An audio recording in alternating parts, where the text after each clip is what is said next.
ছোট থাকতে অনেক দুষ্টু ছিলাম, কিন্তু বুঝতে শিখেছি তখন থেকে একা থাকতেই বেশি পছন্দ করি।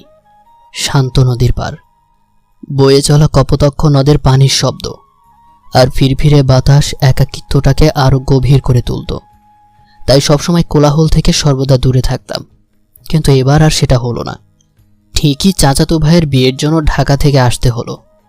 আজ গায়ে হলুদ, সন্ধ্যার একটু আগেই এসে পৌঁছেছি গ্রামের এই বাড়িতে। গ্রামের বাড়ি হলেও বড় চাচা আর আব্বুরা মিলে 4 তলা বাড়ি তুলেছে। গায়ে হলুদের অনুষ্ঠানে ভরপুর চারদিকে, লাগাতার মাইক বেজেই চলেছে। তাই ঠিক এ কারণেই আমি আসতে চাইনি এখানে। অবশ্য আরও একটি কারণ আছে, তবে প্রধান কারণ হলো এখানে আসলে কোলাহলে ভর্তি থাকবে চারদিক। তাই সেই কোলাহলটাকে হালকা দূর করতে উঠে আসলাম ছাদে। জ্যোৎস্না রাত, চারদিকে তারাদের সমারোহ, আর আলো ছড়াচ্ছে চুপটি করে থাকা চাঁদটি। ছাদের দেয়াল ধরে দাঁড়িয়ে এক মনে তাকিয়ে দেখছি সেসব। ঠিক তখনই শুনলাম, আজকের আকাশটা অনেক সুন্দর, তাই না?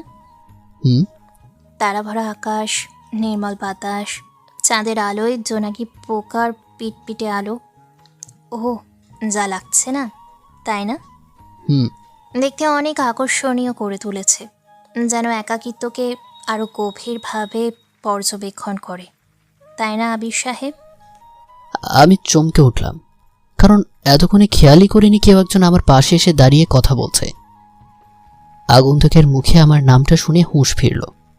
আর আগন্তুকটা যে আর কেউ না, সে হলো জান্নাত, আব্বুর ও চাচাদের বন্ধুর মেয়ে। এখানে না আসার আরেকটি কারণ হলো এই জান্নাত। কি রে, অবাক হলি মনে হয়? না মানে, আপনি, মানে তুমি, উফ সরি, তুই এখানে, মানে ছাদে? আমার তোতলামো দেখে জান্নাত হাসছে। আমি দৃষ্টির বিরতি না দিয়েই তাকিয়ে আছি। এই তারা, চাঁদ, জোনাকি পোকার থেকে আমার পাশে যে দাঁড়িয়ে আছে সেই মেয়েটির হাসি সবচাইতে সুন্দর। আমি তাকিয়ে বেশ অবাকই হচ্ছি, কারণ জান্নাত আমার সাথে 7 বছর পর কথা বলছে। কি দেখছিস সেভাবে? মানে না, কিছু না। তুই কিন্তু সেই আগের মতোই আছিস আবির, ভয় পেয়ে তুতলে যাস।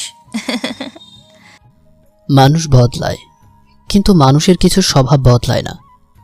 আমারও তো এমনি অবদল হয়ে তোতলামিটা রয়ে গেছে, আর তোর রয়ে গেছে কথায় কথায় হি হি করে হাসি।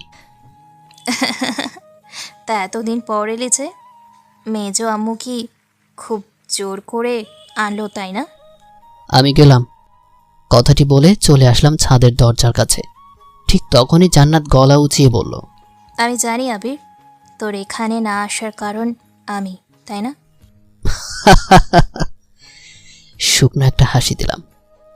সেই হাসিতে কোনো রং নেই, আছে কেবল একরাশ তিক্ততা, আছে কেবল এক কন্দর রংহীন পরিশ্রমা, যার বিকেলে আমি অনালোরের চাদরে আটকা। সময় সাপেক্ষে কিছু স্মৃতি আজও পেছনের গর্তে ধাক্কা দিয়ে ফেলতে লাগলো। এক ধাপ করে সিঁড়ি ভেঙে নিচে নামছি, আর ভাবছি 7 বছর আগের কথা। জান্নাত হলো আব্বুদের বন্ধু জামিল চাচার মেয়ে। আব্বুদের ব্যবসা আর জামিল চাচাদের ব্যবসা একই থাকায় ওনারা পার্টনারশিপে ব্যবসা করে। সেই হিসেবে জান্নাত সেই ছোট থেকেই আমাদের বাড়িতে থাকে। বড় চাচু, আব্বু আর জামিল চাচা মিলেই 4 তলা বাড়িটা করা। আমি ঢাকায় যাবার আগে তখন 2 তলা ছিল, আর এখন 4 তলা হয়ে গেছে। ছোট থেকে বেড়ে ওঠা আমার আর জান্নাতের, সবাই আমাদের থেকে ছোট বড় ছিল। কেবল আমি আর জান্নাত ছিলাম একই বয়সের, আর একই ক্লাসে পড়তাম। দুজনে একই সাথে স্কুলে যাওয়া আসা। জান্নাতের সবচাইতে সুন্দর লাগতো সাদা দাঁতগুলো বের করে হি হি করে হাসিটা। ওর হাসি দেখে দেখে কখন যে ওর প্রেমে পড়ে গিয়েছিলাম টেরই পাইনি। যখন বুঝলাম আমি জান্নাতকে ভালোবাসি, তখন ক্লাস 10-এ পড়ি, কিন্তু জান্নাতকে সে ব্যাপারে বলিনি কোনোদিনও। কিন্তু সেদিন ক্লাস শেষে দেখি আসিফের সাথে সাইকেলে করে জান্নাত বাড়িতে আসছে, আর হেসে হেসে গল্প করছে। সেদিন খুব রাগ হয়ে যায়। সেদিন বিকেলে, জান্নাত, ছাদে আয়, কথা আছে তোর সাথে। কি কথা বল? আমি ছাদে গেলাম, তাড়াতাড়ি আয়। কথাটি বলেই ছাদে চলে এলাম। খানিক বাদে জান্নাত ছাদে আসলো, আমার সামনে এসে দাঁড়ালো।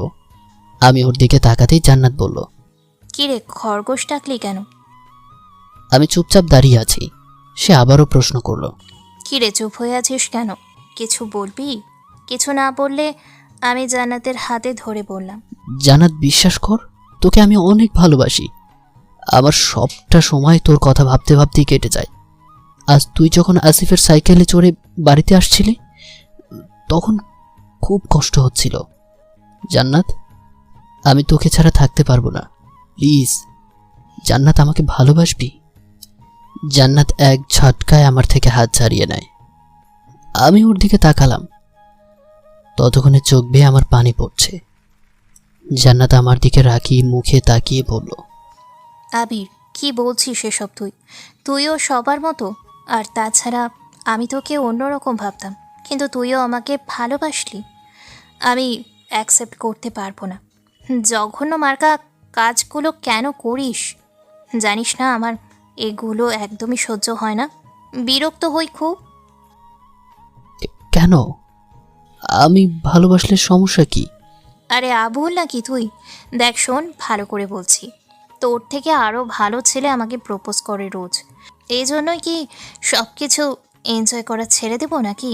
এইগুলো এনজয়ও করি, আবার নিজেকে দূরেও রাখি, বুঝলি? রিলেশনশিপ মানেই বিরক্তকর ব্যাপার, আর তোর মতো ছেলের সাথে তো কথাই না। জান্নাত, আমি তোকে অনেক ভালোবাসি, সে ক্লাস 8 থেকে। প্লিজ জান্নাত, ফিরিয়ে দিস না। আমি সত্যিই তোকে চাই। চুপ কর তো ছাগল। তোর মতো ছেলে আমার পেছনে রোজ 10টা করে ঘোরে, বুঝলি? তাই ভালো হবে আমার পিছন ছেড়ে দে। আজাইরা মার্কা পোলাপান তোরা সব। তুই আমাকে অন্যদের সাথে তুলনা করছিস? করছি। এখন ছেলে পিছে পড়ে আছে, পাত্তা দিই না, যা সামনে থেকে। কথাটা শোনা মাত্রই রাগ উঠে যায় মাথায়। আমায় সবার সাথে তুলনা করছে ও। কথাটি বলেও চলে আসতে যাবে, তখন ওর ডান হাত ধরে ঠোঁটে একটা কিস করে বললাম, এখন বল, সব ছেলেরা কি এটা পারবে? আমি তোকে ইচ্ছে করে কিস করতে চাইনি, কিন্তু রাগ হয়ে গেছে। এবার তুলনা কর অন্যদের সাথে। কুত্তা, তুই আমাকে কিস করলি? তোর কি মনে হয় আমি সব মেয়েদের মতো? বেয়াদব ছেলে কোথাকার। আর যদি তুই আমার সামনে আসিস তো তোর খবর আছে। আর এক্ষুনি যে বড় আম্মু, মেজো আব্বু আর তোর মেজো মাকে বলবো দাঁড়া। ঘটনাটা এতটাই তাড়াতাড়ি হয়ে যায় যে কিছুই বুঝে ওঠার আগে আম্মু এসে পিটাতে থাকে। এতটাই বাড়ে যে আমি নাকি সেই দিন সারা রাত জ্ঞান হারিয়েছিলাম। পরের দিন যখন সকাল হয় তখন দেখি আমার সারা গায়ে ব্যথা। তারপরই আম্মু আর আব্বু মিলে ঢাকাতে পাঠিয়ে দেয় ছোট চাচুর বাসায়। আসার আগে জান্নাতের দিকে তাকিয়েছিলাম অনেকবার। জান্নাত আমার দিকে তাকিয়ে বিজয়ের হাসি হেসেছিল। সেদিনই রাগ হয়ে যায় মনে মনে। বলেছিলাম আর আসবো না এখানে।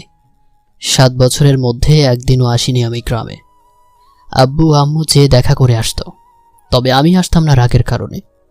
ওনারা নিয়ে আসতে যাইতো, কিন্তু আমি আসার কথা বললেই কথা এড়িয়ে যেতাম। ভাইয়া হলুদ দিলাম, হলুদ থেকে পালিয়ে কোথায় যাবা? কথাগুলো ভাবতে ভাবতে নিচে আসতেই দৌড়ে আসে সব কাজিনেরা। আমি কিছু বলার আগেই বোন আরিতা সহ জিসান, সিমরান, মাহিম সবগুলো আমার গায়ে হলুদ মাখিয়ে দেয়। আমি রাগে চিৎকার দিয়ে বললাম, এই, এটা কি করলি তোরা? ভাইয়া সব জান্নাত আপুর প্ল্যান, তোমাকে হলুদ লাগানোর। মুখে আর একটু দেই ভাইয়া। থাপ্পড় চিনিস? যা ভাগ। জান্নাত আপু আরো মাখাতে বলেছে, ভাইয়াকে ধরতো তোরা, আরো মাখিয়ে দিই। ঠিক, আমি মাহিন আর আরিতা আপুর হাত ধরছে। জিসান, মাখাবে কিন্তু ভালো করে। কিছু বোঝার আগেই মুখে কাঁচা হলুদের বন্যা বয়ে গেল।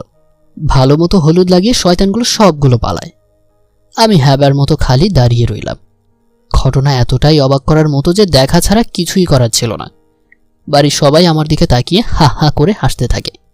লজ্জায় দৌড়ে রুমে আসতে যাব, ঠিক তখনই শুনি খুব জোরে খিলখিলিয়ে হাসির শব্দ। হাসির উৎসের দিকে তাকিয়ে দেখি জান্নাত সিঁড়িতে দাঁড়িয়েই আমার দিকে তাকিয়ে হাসছে। ওর সেই হাসি যা আমার মাঝে শীতলতা এনে দেয়। তবে সেই শীতলতার মাঝে শুকনো কাঠের আগুন উপভোগ করার শক্তি আমার নেই, তাই চলে আসলাম সেখান থেকে। স্বপ্ন দেখছি খুব বৃষ্টি হচ্ছে, আর আমি সেই বৃষ্টির মাঝে দাঁড়িয়ে জান্নাতের হাত ধরে ভিজছি। ঠিক তখনই শুনলাম, এই খরগোশ, ওর তাড়াতাড়ি, আজ নোহা ভাইয়ার বিয়ে, আর ইনি পড়ে পড়ে ঘুমাচ্ছে। খরগোশের ডাক শুনেই লাফিয়ে উঠলাম। দেখি জান্নাত আমার গায়ে পানি দিচ্ছে। তার মানে ওটা স্বপ্ন না, সত্যিই পানি পড়ছিল আমার গায়ে। রাগে গাল লাল হয়ে গেছে আমার, বুঝতে পারছি। দু কথা শোনাতে যাব, তখনই গায়ে পড়ল রঙের পানি। আমি লাফ দিয়ে বিছানা থেকে উঠলাম। পেছনে তাকিয়ে দেখি জান্নাত সহ কাজিন শয়তানগুলো এসে এই কাজ করেছে। আর এদের লিডার হলো জান্নাত। সবাই হাসছে হো হো করে, আর জান্নাত হাসছে হি হি করে।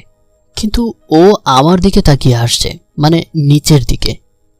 তার মানে আমি কি নিচে কিছু পরিনি? হয় হয়, নিচের দিকে তাকিয়ে দেখি ছোট্ট একটা প্যান্ট পরে আছি, আর তা দেখেই জান্নাত হাসছে। আমি ফ্রেশ হতে গেলাম। আজ তাহলে বিয়ে, যাক বাসলাম। আজ বিয়ে হলে কালই চলে যাব এখান থেকে। আমি কারো বিরক্তির পাত্র হতে চাই না। যার কাছে সবার প্রপোজ বড় হয় ভালোবাসার থেকে, তার থেকে দূরে থাকাই ভালো। আর পিছুটা না রাখাটাই সঠিক সিদ্ধান্ত। আর হয়তো এতদিনে তার বয়ফ্রেন্ড হয়ে গেছে। দুপুরের সময় রওনা দিলাম বরযাত্রীর অনুষ্ঠানে। আমি মাইক্রোবাসের সামনে বসলাম, আর পেছনে বসেছে জান্নাত, আরিতা, মাহিম, সিমরান, জিসান আরও পিচ্চিরা। হঠাৎ করেই চোখ গেল ব্যাক গ্লাসের দিকে। দেখি জান্নাত আমার দিকে এক দৃষ্টিতে তাকিয়ে আছে। আমি ঘুরে পেছনে তাকাতেই জান্নাত মুচকি হেসে চোখ সরিয়ে নিল। সারাটা রাস্তা জান্নাত আমার দিকেই তাকিয়েছিল। কিন্তু কেন? সবটা সময় এই কেনর উত্তরই খুঁজে চলেছি, কিন্তু পাইনি। বিয়ে বাড়িতে আসতেই দেখে একদল মেয়েরা সামনে দাঁড়িয়ে গেট আটকে ধরল। আমি জান্নাতের দিকে তাকালাম, দেখি তখনও তাকিয়ে আছে আমার দিকে। গেট সাজানোর বকশিশ দিতে হবে, না হলে ভিতরে প্রবেশ নিষেধ। একটা সুন্দর লাল শাড়ি পরা মেয়ে সামনে এগিয়ে এসে কথাটি বলল। অবশ্যই মা, কিন্তু কত টাকা চাচ্ছ তোমরা? 20,000 টাকা। কি 20,000 টাকা? এত টাকা কেন? আমাদের বকশিশ, না হলে বর ঢুকবে না। এভাবে এক কথায় দু কথায় বেশ জমিয়ে একচোট ঝগড়া লেগে গেল। আমাদের মুরব্বীরা সরেছে, ভাইয়ার কিছু বন্ধু আর আমাদের কাজিনরা মিলে তর্ক ঠেলতে লাগলো। আমি চুপ করে দাঁড়িয়ে শুনছি আর জান্নাতের দিকে তাকাচ্ছি। অবাক হলাম, কারণ জান্নাত আজ অনেক চুপচাপ হয়ে আছে। কিন্তু ও তো এমন চুপ করে থাকার মেয়ে না। 20,000 টাকা দেয়া কোনো বড় কথা না, কিন্তু এরা এত নিবে কেন? কোনো কিছুতেই ছেলেপক্ষরা পারছে না মেয়েদের সাথে। শেষে বিরক্ত হয়ে আমি সামনে এগিয়ে গিয়ে বললাম, কি সমস্যা আপনাদের? দেখতে পাচ্ছি না নাকি কানা? আব্বু, 20,000 টাকাই দাও। আর ভাইয়াকে এখানে বিয়ে দিব না, কারণ 20,000 টাকার জন্যই মনে হয় এরা বিয়ে দিচ্ছে। তাহলে টাকাটা দিয়ে দাও, ভাইয়াকে বাড়িতে নিয়ে চলো। যেন মনে হচ্ছে কন্যাকে আমরা টাকা দিয়ে কিনতে এসেছি। আজব। কথাটি বেশ জোরেই বললাম। বিয়ে বাড়িতে নিশ্চুপতার ছায়া পড়ে গেল। কারো মুখে কোনো কথা নেই, সবাই আমার দিকে তাকিয়ে আছে। আমি সবার দিকে একবার করে তাকালাম। সামনে দাঁড়িয়ে থাকা মেয়েটি চোখ বড় বড় করে তাকিয়ে আছে, মনে হচ্ছে এটা কন্যার কোনো বোন হবে। তখনই একজন মুরব্বী লোক জোরে হেঁটে এসে সামনে দাঁড়িয়ে বলল, এসব কি বলো বাবা? বিয়ের দিন কি কেউ বর নিয়ে চলে যায়? তো আমরা তো বিয়ে করতেই তো এসেছি, তাই না? কিন্তু আপনারা তো মনে হয় সেটা চান না, কম্প্রোমাইজ করছেন না, যেন কোনো শপিংয়ের দোকানে এসেছি। এক দর লেখা, পছন্দ হয়েছে বলে দাম চাচ্ছেন 20,000 টাকা। কমাবেনও না, আবার ছাড়বেনও না। সরি বাবা, আসো ভিতরে আসো। ওরা তো বাচ্চা, তাই বুঝিনি। আর টাকা দিয়ে কন্যা কিনতে এসেছো? হা হা হা। আসো ভিতরে আসো, বিয়ে বাড়ির এটাই মজা। না, আমরা তো এখন ভিতরে আসবো না। গেট সাজানোর টাকা সবটাই দিব, তারপর। তখনই পকেট থেকে চেক বের করে সামনে দাঁড়িয়ে থাকা মেয়েটির দিকে তাকিয়ে বললাম, এই নিন গেট সাজানোর টাকা, আর পারলে সাইড হন। যার বিয়ে তার খোঁজ নেই, পাড়াপড়শির ঘুম নেই। এটা তেমনই হলো মিস পেতনিদের দল। কথাটা বলে সেখান থেকে চলে গেলাম। ওরা সবাই হাঁ করে তাকিয়ে আছে আমার দিকে। মনে মনে বিজয়ের এক হাসি দিলাম। কথাগুলো বলে আর না দাঁড়িয়ে সোজা ভেতরে চলে আসলাম। সবাই যে যার মতো যেখানে ইচ্ছে বসে গেল। আমি প্যান্ডেলের এক কর্নারে বসতেই সেই মেয়েটি এসে সামনে দাঁড়ালো। এটা সেই মেয়ে যে বিয়েবাড়ির গেটে দাঁড়িয়ে টাকা চেয়েছিল। মেয়েটা আমার দিকে তাকাতেই বললাম, আরে টাকাওয়ালি যে। এই, আপনি কে বলেন তো? কেন, ঘটকিনি হবেন নাকি? নাম ঠিকানা জানতে চাচ্ছেন যে? আচ্ছা, পরে পাঠিয়ে দিব। আপনি না একটা বান্দর, সব প্ল্যান মাঠে নষ্ট করে দিলেন। ধুর, আসলে টাকা নেওয়ার কোনো ইচ্ছেই ছিল না। ইচ্ছে ছিল বরযাত্রী মানে আপনাদের বাইরে দাঁড় করিয়ে রাখবো 3-4 ঘন্টা, কিন্তু সেটা আর হলো কই? আপনি না একটা খরগোশ, বুনো হাঁস, বান্দর। কথাগুলো বলেই মেয়েটি তার মাথাটা জোরে ঘোরালো। মেয়েটার লম্বা কালো চুল আমার চোখে এসে লাগলো। আমি আহ বলে চোখে হাত দিতেই উনি আবারও ঘুরে আমার দিকে তাকালেন। মেয়েটার এত বড় চুল, একটু মাথা ঘোরাতেই চুলগুলো হুড়মুড় করে আমার মুখের উপর এসে পড়েছে। উফ! মেয়েটা হন্তদন্ত হয়ে বলে, কি হলো মিস্টার? আপনার চুল লেগেছে চোখে। এত বড় চুল কেন আপনার? এত বড় চুল খুলে রেখেছেন? জানেন না ছেলেরা প্রেমে পড়ে চুলের উপর? ও মা, এটা জানতাম না তো। তবে কই দেখি, কই লাগছে? ইস, সরি, কই দেখি, ফু দিয়ে দেই। না না, কোনো দরকার নেই। কথাটি বলার আগেই উনি আমার চোখের উপর থেকে হাত ছড়িয়ে দেয়। তারপর ওনার চিকন হাত দিয়ে আমার চোখ ধরে ফু দিতে লাগলো। নিঃশ্বাসে আমি মেয়েটার গা থেকে মেয়েলি গন্ধ পেতে থাকি। হঠাৎ যেন কেঁপে উঠলাম। এর আগে জান্নাত ছাড়া আমি কখনো কোনো মেয়ের এতটা কাছে যাইনি। আমার ভাবনাগুলো যেন এক স্পর্শে বিলাসিতা ধারণ করা শুরু করে দিয়েছে। প্রথমে চোখ জ্বলছিল, কিন্তু মেয়েটার স্পর্শে আর আস্তে আস্তে ফু দেওয়ার কারণে একটু পরেই ঠিক হয়ে গেছে। মেয়েটার থেকে নিজেকে ছাড়ানো দরকার, না হলে আমার কল্পনাগুলো বেশি ছন্নছাড়া হয়ে যাচ্ছে। আমি বললাম, হয়ে গেছে মিস। আলিশা আমার নাম, কন্যার খালাতো বোন। ও, আমি আবির, বরের চাচাতো ভাই। Nice name. তা তখন যেন কি বলছিলেন? কখন?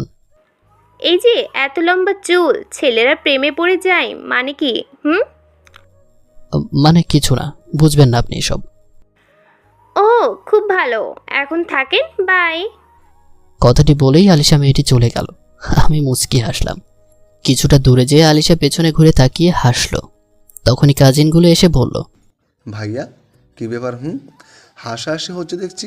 তা ভাইয়া এত হাসির কি হলো? কই হাসছি? তোদের কি কোনো কাজ নেই? যা ভাগ।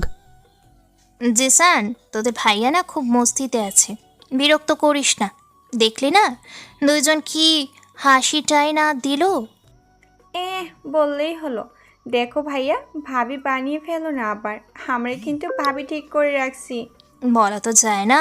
আরিতা, দেখলি না উনি কত হাসি হাসি মুখে কথা বলল, চোখ ধরে ফু দিয়ে দিল। দূর থেকে মনে হচ্ছিল যেন কিস করছে। তোর ভাইয়া তো সেটা আবার খুব পারে। দেখ, চুমুও দিয়েছে কিনা। আমি হাবার মতো ওদের কথা শুনছি। জান্নাত যে পিঞ্চ মেরে কথাটা বললো সেটা ঠিকই বুঝতে পেরেছি, কিন্তু এভাবে কথা বলার মানে কি? একটা জিনিস বুঝতে পারছি না। জান্নাত এখানে আসার আগে হাসি খুশি ছিল, কিন্তু হঠাৎ রেগে গেল কেন? সেটাই তো বুঝতে পারছি না। আর বুঝেই বা আমার কি আসে যায়? আর আমি যাই করি তার কি? ওরা তো রিয়াক্ট করার কি আছে? সরল প্রশ্ন ছুড়ে দিলাম জান্নাতের দিকে। কিরে জান্নাত, রেগে আছিস নাকি? কেন রাগ করব? আমি কি রাগ করতে পারি? যা তো আরিশের কাছে যা, তোর চোখে কিছু পড়লেই তার কাছে যাবি। ওকে, যাচ্ছি। এমনিতেও সে ছাড়া এমন করে কেয়ার কেউ আর করেনি। ও তাই নাকি? দেখাই হলো না তোদের। কেয়ারিং উপাধি দিয়েও দিয়েছিস। যা তো সামনে থেকে, ওর কাছেই যা। আচ্ছা ঠিক আছে, যাচ্ছি আমি। কথাটা বলেই সেখান থেকে উঠে দাঁড়াই। আলিশা কিছুটা দূরেই দাঁড়িয়েছিল। আমি পেছনে যেয়ে দাঁড়ালাম। ওর বান্ধবীরাও ছিল সেখানে। পেছনে দাঁড়াতেই আলিশার এক বান্ধবী বলল, দেখ জায়গাওয়ালা এসেছে। আলিশা আবারও ঘুরতেই ওর চুল আমার অন্য চোখে এসে লাগে। আমি আউচ বলে উঠি। আলিশা ঘুরতেই বলে, আপনি আবারও চুল? আপনার চোখেই লাগছে। উফ, কি যে করি। দেখি, হাত সরান। আমি বারণ করতে যাচ্ছিলাম, কিন্তু তার আগেই সে শাড়ির আঁচল পেঁচিয়ে ফু দিয়ে ভাব নিয়ে আমার চোখে লাগাতে শুরু করে। কিছু সময় পর চোখ ঠিক হয়ে যায়। আমি ঘুরে জান্নাতের দিকে তাকালাম। জান্নাতকে দেখিয়ে দেখিয়ে আলিশার সাথে কথা বললাম অনেকটা সময় নিয়ে। জান্নাত রাগে ফুঁসতে থাকে। আমার বেশ মজাই লাগছে। তার মানে জান্নাত কি আমাকে ভালোবাসে? না না, এটা কখনো সম্ভব না। আমি তার কাছে ছোট লোক ছেলে, খ্যাত বাজে ছেলে, যোগ্যতাহীন আমি। বিয়ের অনুষ্ঠান শেষ, সবকিছু কমপ্লিট হয়ে গেছে। আলিশার সাথে আমার আর দেখা হয়নি, দেখা করার প্রয়োজনও মনে করিনি, কারণ জান্নাতকে রাগানোর জন্যই অতটুকু সময় আলিশার সাথে আলাপচারিতা করেছিলাম। এরপর নিজেই কোলাহল থেকে আলাদা থেকেছি। সব কাজ শেষ করে আমরা রওনা দিলাম বাড়ির উদ্দেশ্যে। কাজিন সহ আমিও আবার সেই একই গাড়িতে উঠলাম।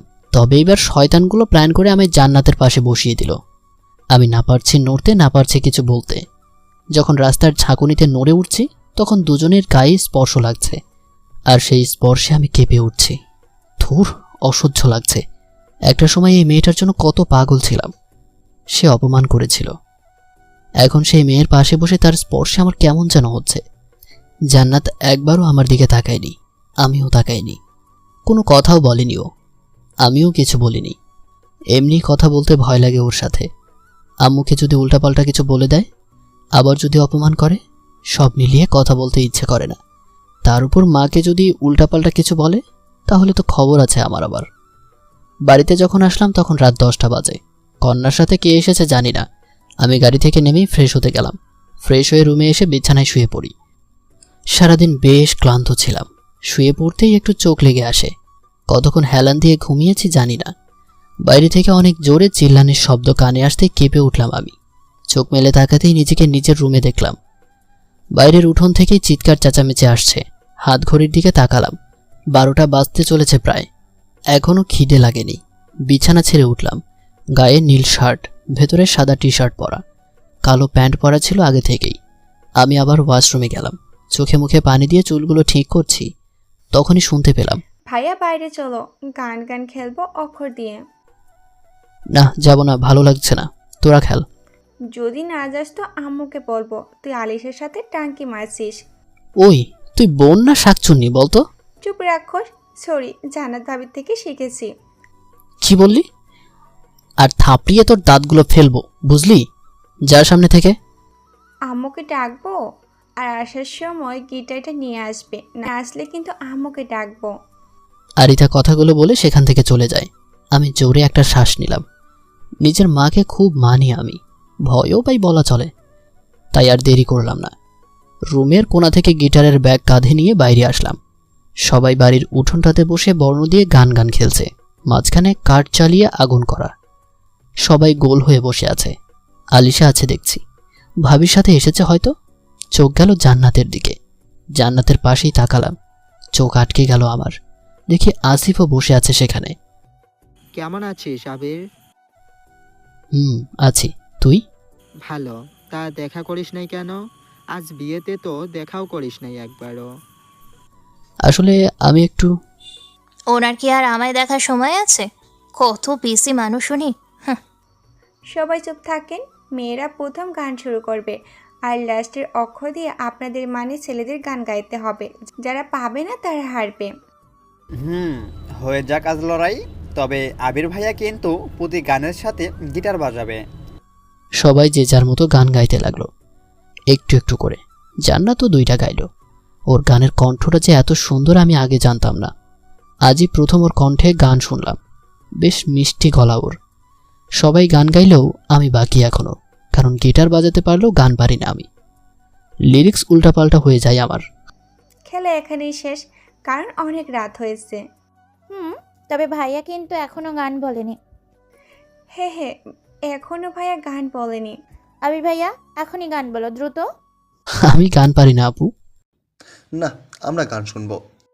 গান না, কবিতা আবৃত্তি করে বলতে হবে আবির ভাইয়াকে। যেহেতু গান শুনেছি সবার থেকে, এবার একটু ব্যতিক্রম হোক। কি বলো সবাই? ইয়েস, কবিতা কবিতা কবিতা, সবাই একসাথে বলতে লাগলো। আলিশাও দেখে ওদের সাথে তাল মেলাতে থাকে। আমি জান্নাতের দিকে তাকালাম, দেখে আমার দিকে তাকিয়ে আছে ও। আমিও এতক্ষণে ওকে দেখছিলাম, তবে তা লুকিয়ে লুকিয়ে। কি হলো বলো? পারি না রে ভাই কিছু। চুপ, কবিতা ছাড়া কিছু শুনতে চাই না। বলতেই হবে তোমার। বলতেই হবে, নাহলে তোমাকে ছাড়ছি না। ওকে ওকে বলছি। একটু নীরব হয়ে জান্নাতের দিকে তাকালাম। আরিতা আমার পাশে থাকাই কানে কানে আমাকে বলল, এত তাকাস না ভাইয়া, ভাবি তো উড়ে যাচ্ছে না। আমি ওর দিকে না তাকিয়ে আস্তে গলায় ঝাড়ি দিয়ে বললাম, চুপ কর বান্দরনি।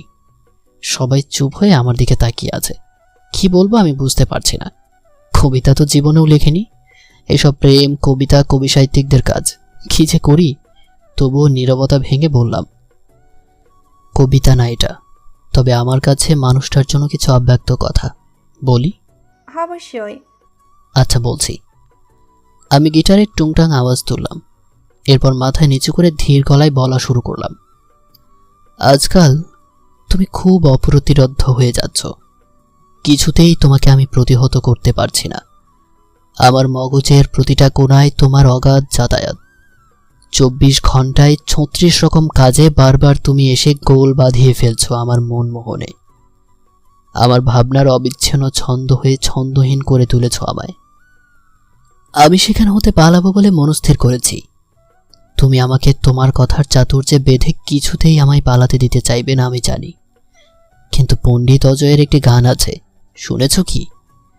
যত পাহারাই দাও না কেন মন পালাবেই। আমি জানি আমি তোমাকে ছাড়া এক মুহূর্তও থাকতে পারবো না, এটাও জানি আমি তোমাকে আমার করে পাবো না। তাই মনস্থির করেছি তোমাকে নিয়ে পালাবো বলে। যাবে তুমি আমার সাথে সৌন্দর্যের দেবী আফ্রোদিতির রাজ্যে?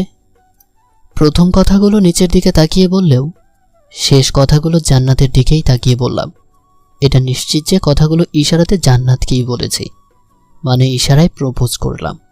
কথার সাথে পরিবেশটাকে মানিয়ে কথার ছন্দ অনুযায়ী টুংটাং করে স্লো মোশনে গিটার বাজিয়ে গিয়েছি। শেষ হতেই সবাই হাততালি দিল, জান্নাত বাদে। বাহ, আমার ভাইয়া তো দেখি ঢাকায় থেকে বেশ রোমান্টিক হয়ে গেছে। দেখতে হবে না খায়দুল্লাহ ভাই? ওই থামবি তোরা? থাপড়িয়ে দাঁতগুলো সব ফেলে দিব, বেয়াদবেরা সব। তোরা থাক, আমি ভিতরে গেলাম। আমাদের কথোপকথনে জান্নাত চলে গেল। আমি ওর চলে যাওয়ার দিকে তাকালাম। বাড়ির মধ্যে ঢোকার আগে জান্নাত একবার পেছনে ফিরে তাকালো, আমিও তাকালাম। তখনই জান্নাত মুচকি একটা হাসি দিল। ওর হাসির কারণ আমি বুঝলাম না। জোরে একটা শ্বাস নিলাম আমি। ভাইয়া, এ তো তাকাস না বুঝলি, ভাবি তো আর উড়ে যাচ্ছে না। আর তুমি যে কথাগুলো ওকে বলেছো তা বেশ বুঝতে পারছি। ছেমরি, তখন থেকে একই কথা বলে যাচ্ছিস। ওই কিসের ভাবি রে? না বলবো না, আম্মু মানা করে দিয়েছে তোমাকে কিছু না বলতে। মানে কি? আমাকে বল, কিছু তো আছে একটা তোদের মাঝে। বেশি বকবক না করে রুমে যাও, আমরাও যাচ্ছি। আমাকে কিছু বলার সুযোগ না দিয়েই সবাই চলে গেল। আমি হাবার মতো খালি চেয়ে চেয়ে দেখছি। কি যে হচ্ছে কিছুই মাথায় আসছে না। সবকিছু কেমন গোলমেলে লাগছে। এখানে আসতেই জান্নাতের নিচ থেকে কথা বলা, কপট রাগ দেখানো, অন্য মেয়েদের সাথে কথা বা তাকালে রাগ করে গাল ফোলানো, আবার কাজিনরা ভাবি বলা, এসবের মানে কি? কিছুই তো মাথায় আসছে না আমার। জান্নাত কখনো আমাকে ভালোবাসবে না, আর না কখনো সে আমাকে গ্রহণ করবে। আমি তার কাছে আজও 8-10টা ছেলের মতোই খারাপ। আগুনটা নিভু নিভু করছে, জ্যোৎস্না রাত। আমি তখনও সেখানে বসে আছি, গিটার হাতে টুংটাং শব্দ করে গাইতে লাগলাম। গানটা আস্তে করে গাইছিলাম, ঠিক তখনই শুনলাম, মিথ্যু কেন তুমি? কথাটা শুনে লাফিয়ে উঠলাম।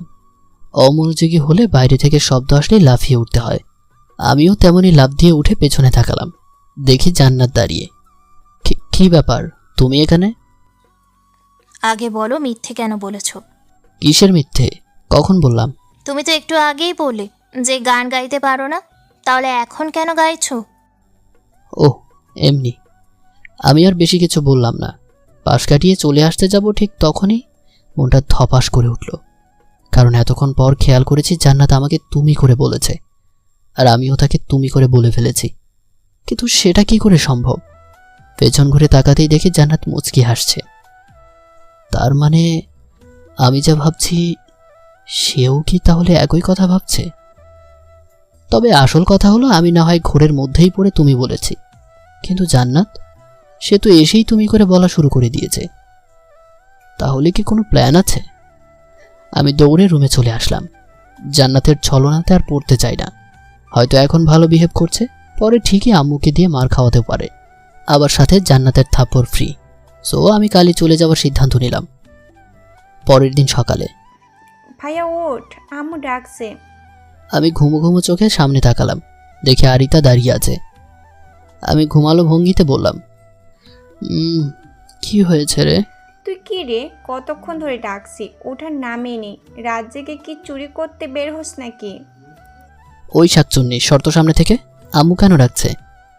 জানি না তো, মনে হয় কিছু গুরুত্বপূর্ণ কথা বলবে। কিছু বললাম না। খানি পরে ফ্রেশ হয়ে খাবার টেবিলে গেলাম, দেখি জান্নাত সহ সবাই সেখানে বসে আছে। কি ব্যাপার বাবাজি, এত সময় ধরে কেউ ঘুমায়? আমি অবাক হয়ে ওনার দিকে তাকালাম। উনি মুচকি একটা হাসি দিয়ে খাবার খাওয়াতে মনোযোগ দিল। আমি ঠায় দাঁড়িয়ে আছি। উনি আজ প্রথম আমাকে বাবাজি বলে সম্বোধন করলো, তাই অবাক না হয়ে পারলাম না। তবে সেটা আসল ব্যাপার না। আসল ব্যাপারটা হলো তিনি কেন আমাকে এতটা আদর করে ডাকলো। বিষয়টা রহস্য, তাই মাথার মধ্যে জট পাকিয়ে যাচ্ছে। কারণ 7 বছর আগে ওনার মেয়েকে প্রপোজ করার দায়ে উনি প্রথম আমাকে দু কথা বাজেভাবে শুনিয়ে দিয়েছিল। তার ফলশ্রুতিতে আম্মু এসে ঠাঁস করে চর বসিয়ে দিয়ে ঢাকাতে পাঠিয়ে দেয়। আর আজ কি না। আবির, তোকে কি খাওয়ার জন্য ইনভাইট কার্ড দিয়ে বসাতে হবে নাকি? কেন আম্মু? ওই বান্দর ছেলে তোকে সে কখন থেকে বলছি খেয়ে নিতে, আর তুই কিনা এখানে দাঁড়িয়ে কি সব ভাবছিস? আচ্ছা খাচ্ছি তো, চুপচাপ খেতে বসলাম। তবে এ বাড়িতে আসার পর অনেক কিছুই পরিবর্তন চোখে পড়ছে। বেশি পরিবর্তন হয়েছে কথাবার্তাতে। সবাই কেমন যেন আমাকে একটু বেশিই ভালোবাসা দেখাচ্ছে। হয়তো অনেক দিন বাদে এসেছে কিনা। আম্মু, আমি আজ চলে যাব। খেতে খেতে আম্মুর দিকে তাকিয়ে কথাটি বললাম। সবাই যেন খাওয়া বন্ধ করে দিল। আমি সেদিকে ভ্রুক্ষেপ না করে আবারও বললাম, আজ বিকেলে বের হব আম্মু, তাহলে ঢাকায় পৌঁছে বেশ ঘুম দেয়া যাবে। তোকে ঢাকাতে যেতে কে বলেছে? না বলনি, তবুও কাজ তো আছে না, আর তাছাড়া ভালো লাগছে না। চুপ বেয়াদব, কত বছর পর বাসায় এসেছিস, বলিস আবার ভালো লাগছে না, তাই না? থাপড়িয়ে তোর দাঁত ফেলে দিব। আম্মু, আমার এখানে সত্যিই থাকতে ভালো লাগছে না। কথাটি জান্নাতের দিকে তাকিয়ে বললাম আর চোখে। দেখি ও আমার দিকেই কেমন দৃষ্টি নিয়ে তাকিয়ে আছে। আমি মনে মনে কেমন যেন হয়ে যাচ্ছি। তখনই আম্মু বলল, আমি যেদিন বলবো সেদিন যাবি, আর কিছু শুনতে চাই না। খেয়ে যা ইচ্ছে কর, বুঝলি?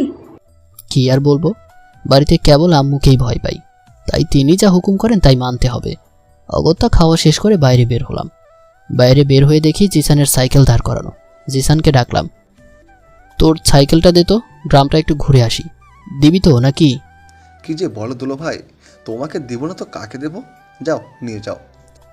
জিসান, মার খাবি? দুলাভাই মানে কি? তা তো ঠিক জানি না দুলাভাই মানে কি, তবে আপুর পর তো শালার মানে আমার দুলাভাই তো হয়, তাই না? উফ, এই তোরা না বেশি বকিস। আমাকে কেন দুলাভাই ডাকতেছিস?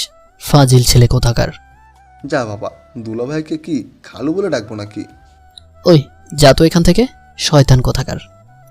কথাটি শেষ করতেই সামনে তাকালাম। দেখি জান্নাত দাঁড়িয়ে। আমি ওর দিকে তাকাতেই দেখি আমার দিকে কেমন দৃষ্টিতে তাকিয়ে আছে। আমি মুচকি একটা হাসি দিলাম। ও বলল, কোথায় যাচ্ছ? আবারও সেই তুমি শব্দ। না, এর মধ্যে কোনো রহস্য তো আছেই, তবে সেটা ঠিক বুঝতে পারছি না আমি। কি হলো বলছো না যে? কথা বলা কি বারণ? না, বাইরে যাচ্ছি। তুই কোথা থেকে আসলি? আমার মুখে তুই করে শুনেই জান্নাত কেমন করে আবার তাকালো। আমি মনে মনে কেমন যেন খুশি হলাম। কেন জানি না জান্নাতকে পাত্তা দিতে ইচ্ছে করছে না। আমি পাশ কাটিয়ে চলে আসবো ঠিক তখনই সে বলল, আমাকে নিয়ে যাবি ঘুরতে? আসিফ আছে তো, তোকে সাইকেলে নিয়ে ঘুরতেও বেশ পারবে মনে হয়। আমার মতো ছেলের সাইকেলের পিছনে বসবি, এটা আমার কি সৌভাগ্য। কিন্তু দেখ, আমি না তোকে নিতে পারবো না। এতে যদি পরে আবার কিছু হয়ে যায়। কথাটি বলে আর দাঁড়ালাম না, সোজা জোরে সাইকেলের প্যাডেল চেপে এক টানে বেরিয়ে পড়লাম। মনে মনে কেমন যেন হাসি খুশি লাগছে। যদিও জান্নাতকে কষ্ট দিতে আমারও খারাপ লাগছে, তবুও কেমন যেন একটা স্বস্তি অনুভব করছি। বিকেলে ছাদে বসে আছি। 4 তলা বিল্ডিংয়ের ছাদে উঠলে দূরের প্রকৃতি বেশ ভালোভাবেই দেখতে পাওয়া যায়। নির্মল বাতাস, পাখিদের ডাক, গোধূলি রোদ পরিবেশটাকে কেমন যেন আরও সৌন্দর্যময় করে তুলেছে। এ সময় গিটার বাজিয়ে গান না গাইলে কেমন লাগছে, তাই বসে না থেকে গিটার বাজিয়ে গাইতে লাগলাম। ঢাকাতে পড়াশোনার পাশাপাশি কি গানও গাওয়া হতো?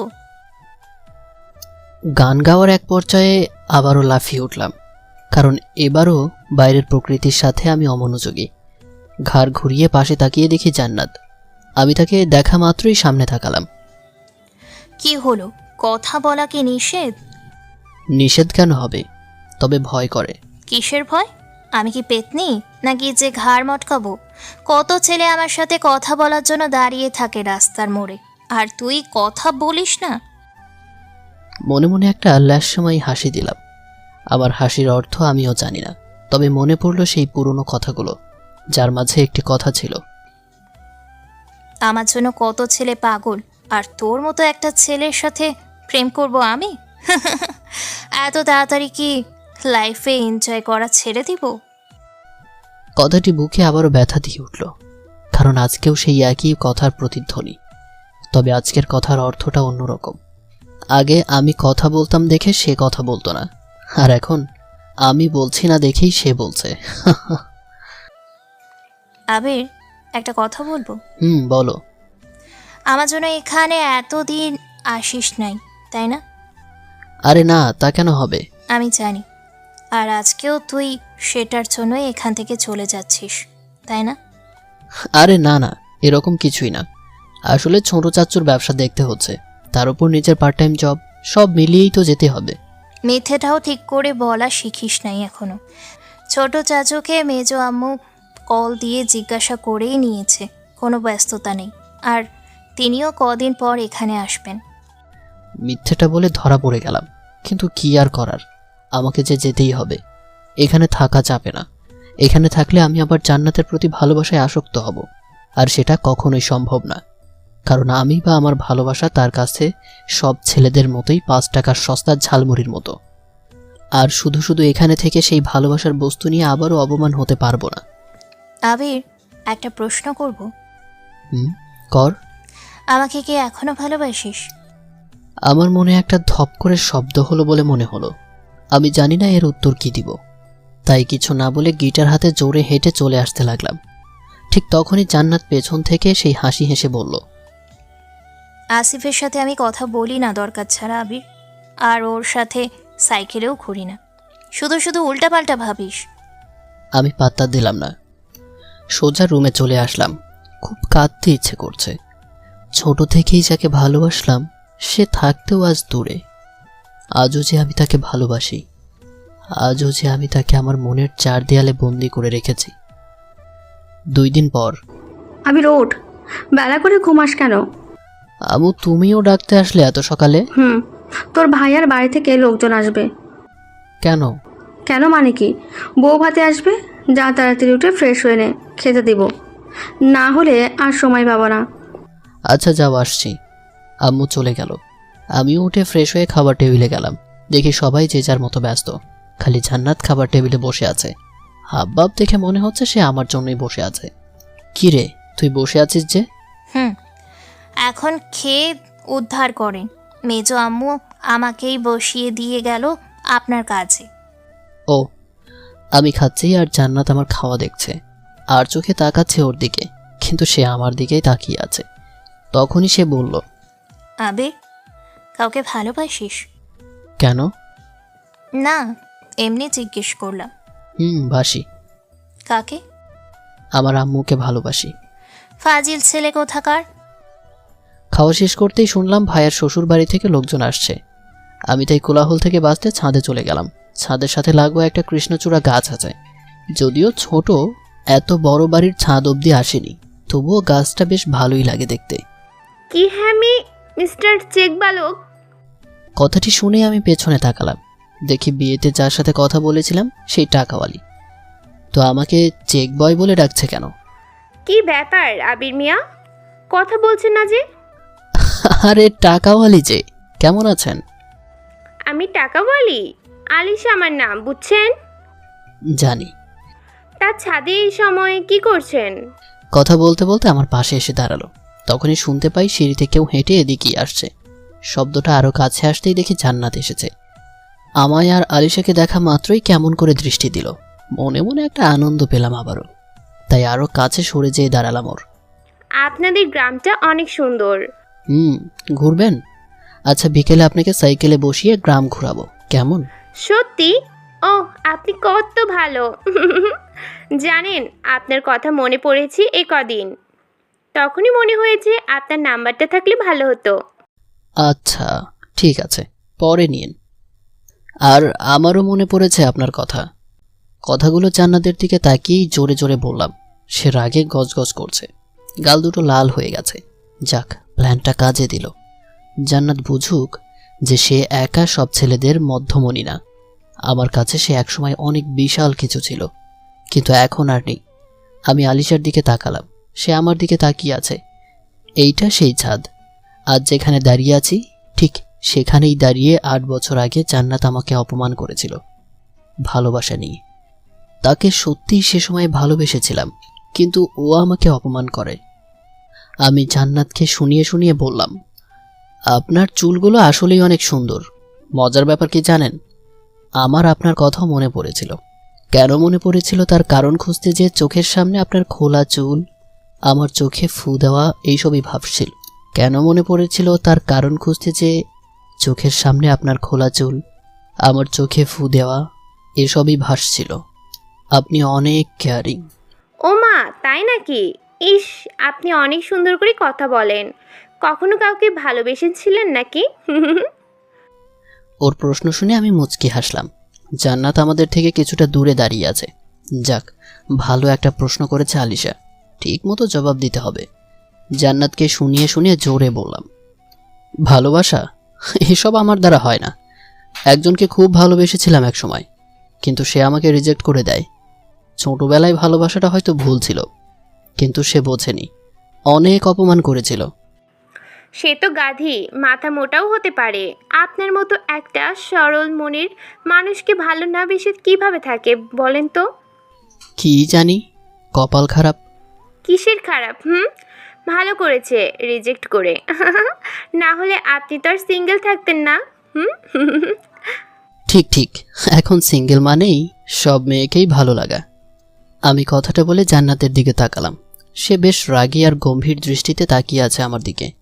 ওর রাগের কারণটা ঠিক বুঝে উঠতে পারছি না। আমি যা ইচ্ছে তাই করব, তাতে ওর সমস্যা কি?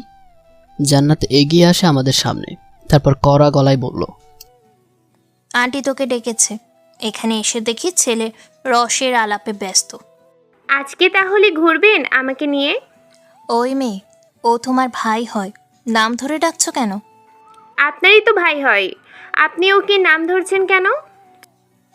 আমার ফ্রেন্ড হয়, সমবয়সী আমরা। আর তুই এখনো এখানে দাঁড়িয়ে আছিস? আন্টিকে ডেকে দিচ্ছি, দাঁড়া। আমি আলিশার সাথে থাকব। মেয়েটা কত ভালো, কত সুন্দর করে আমার সাথে এসে কথা বলে। ভালো থাক তুই। জান্নাত চলে যেতে থাকে।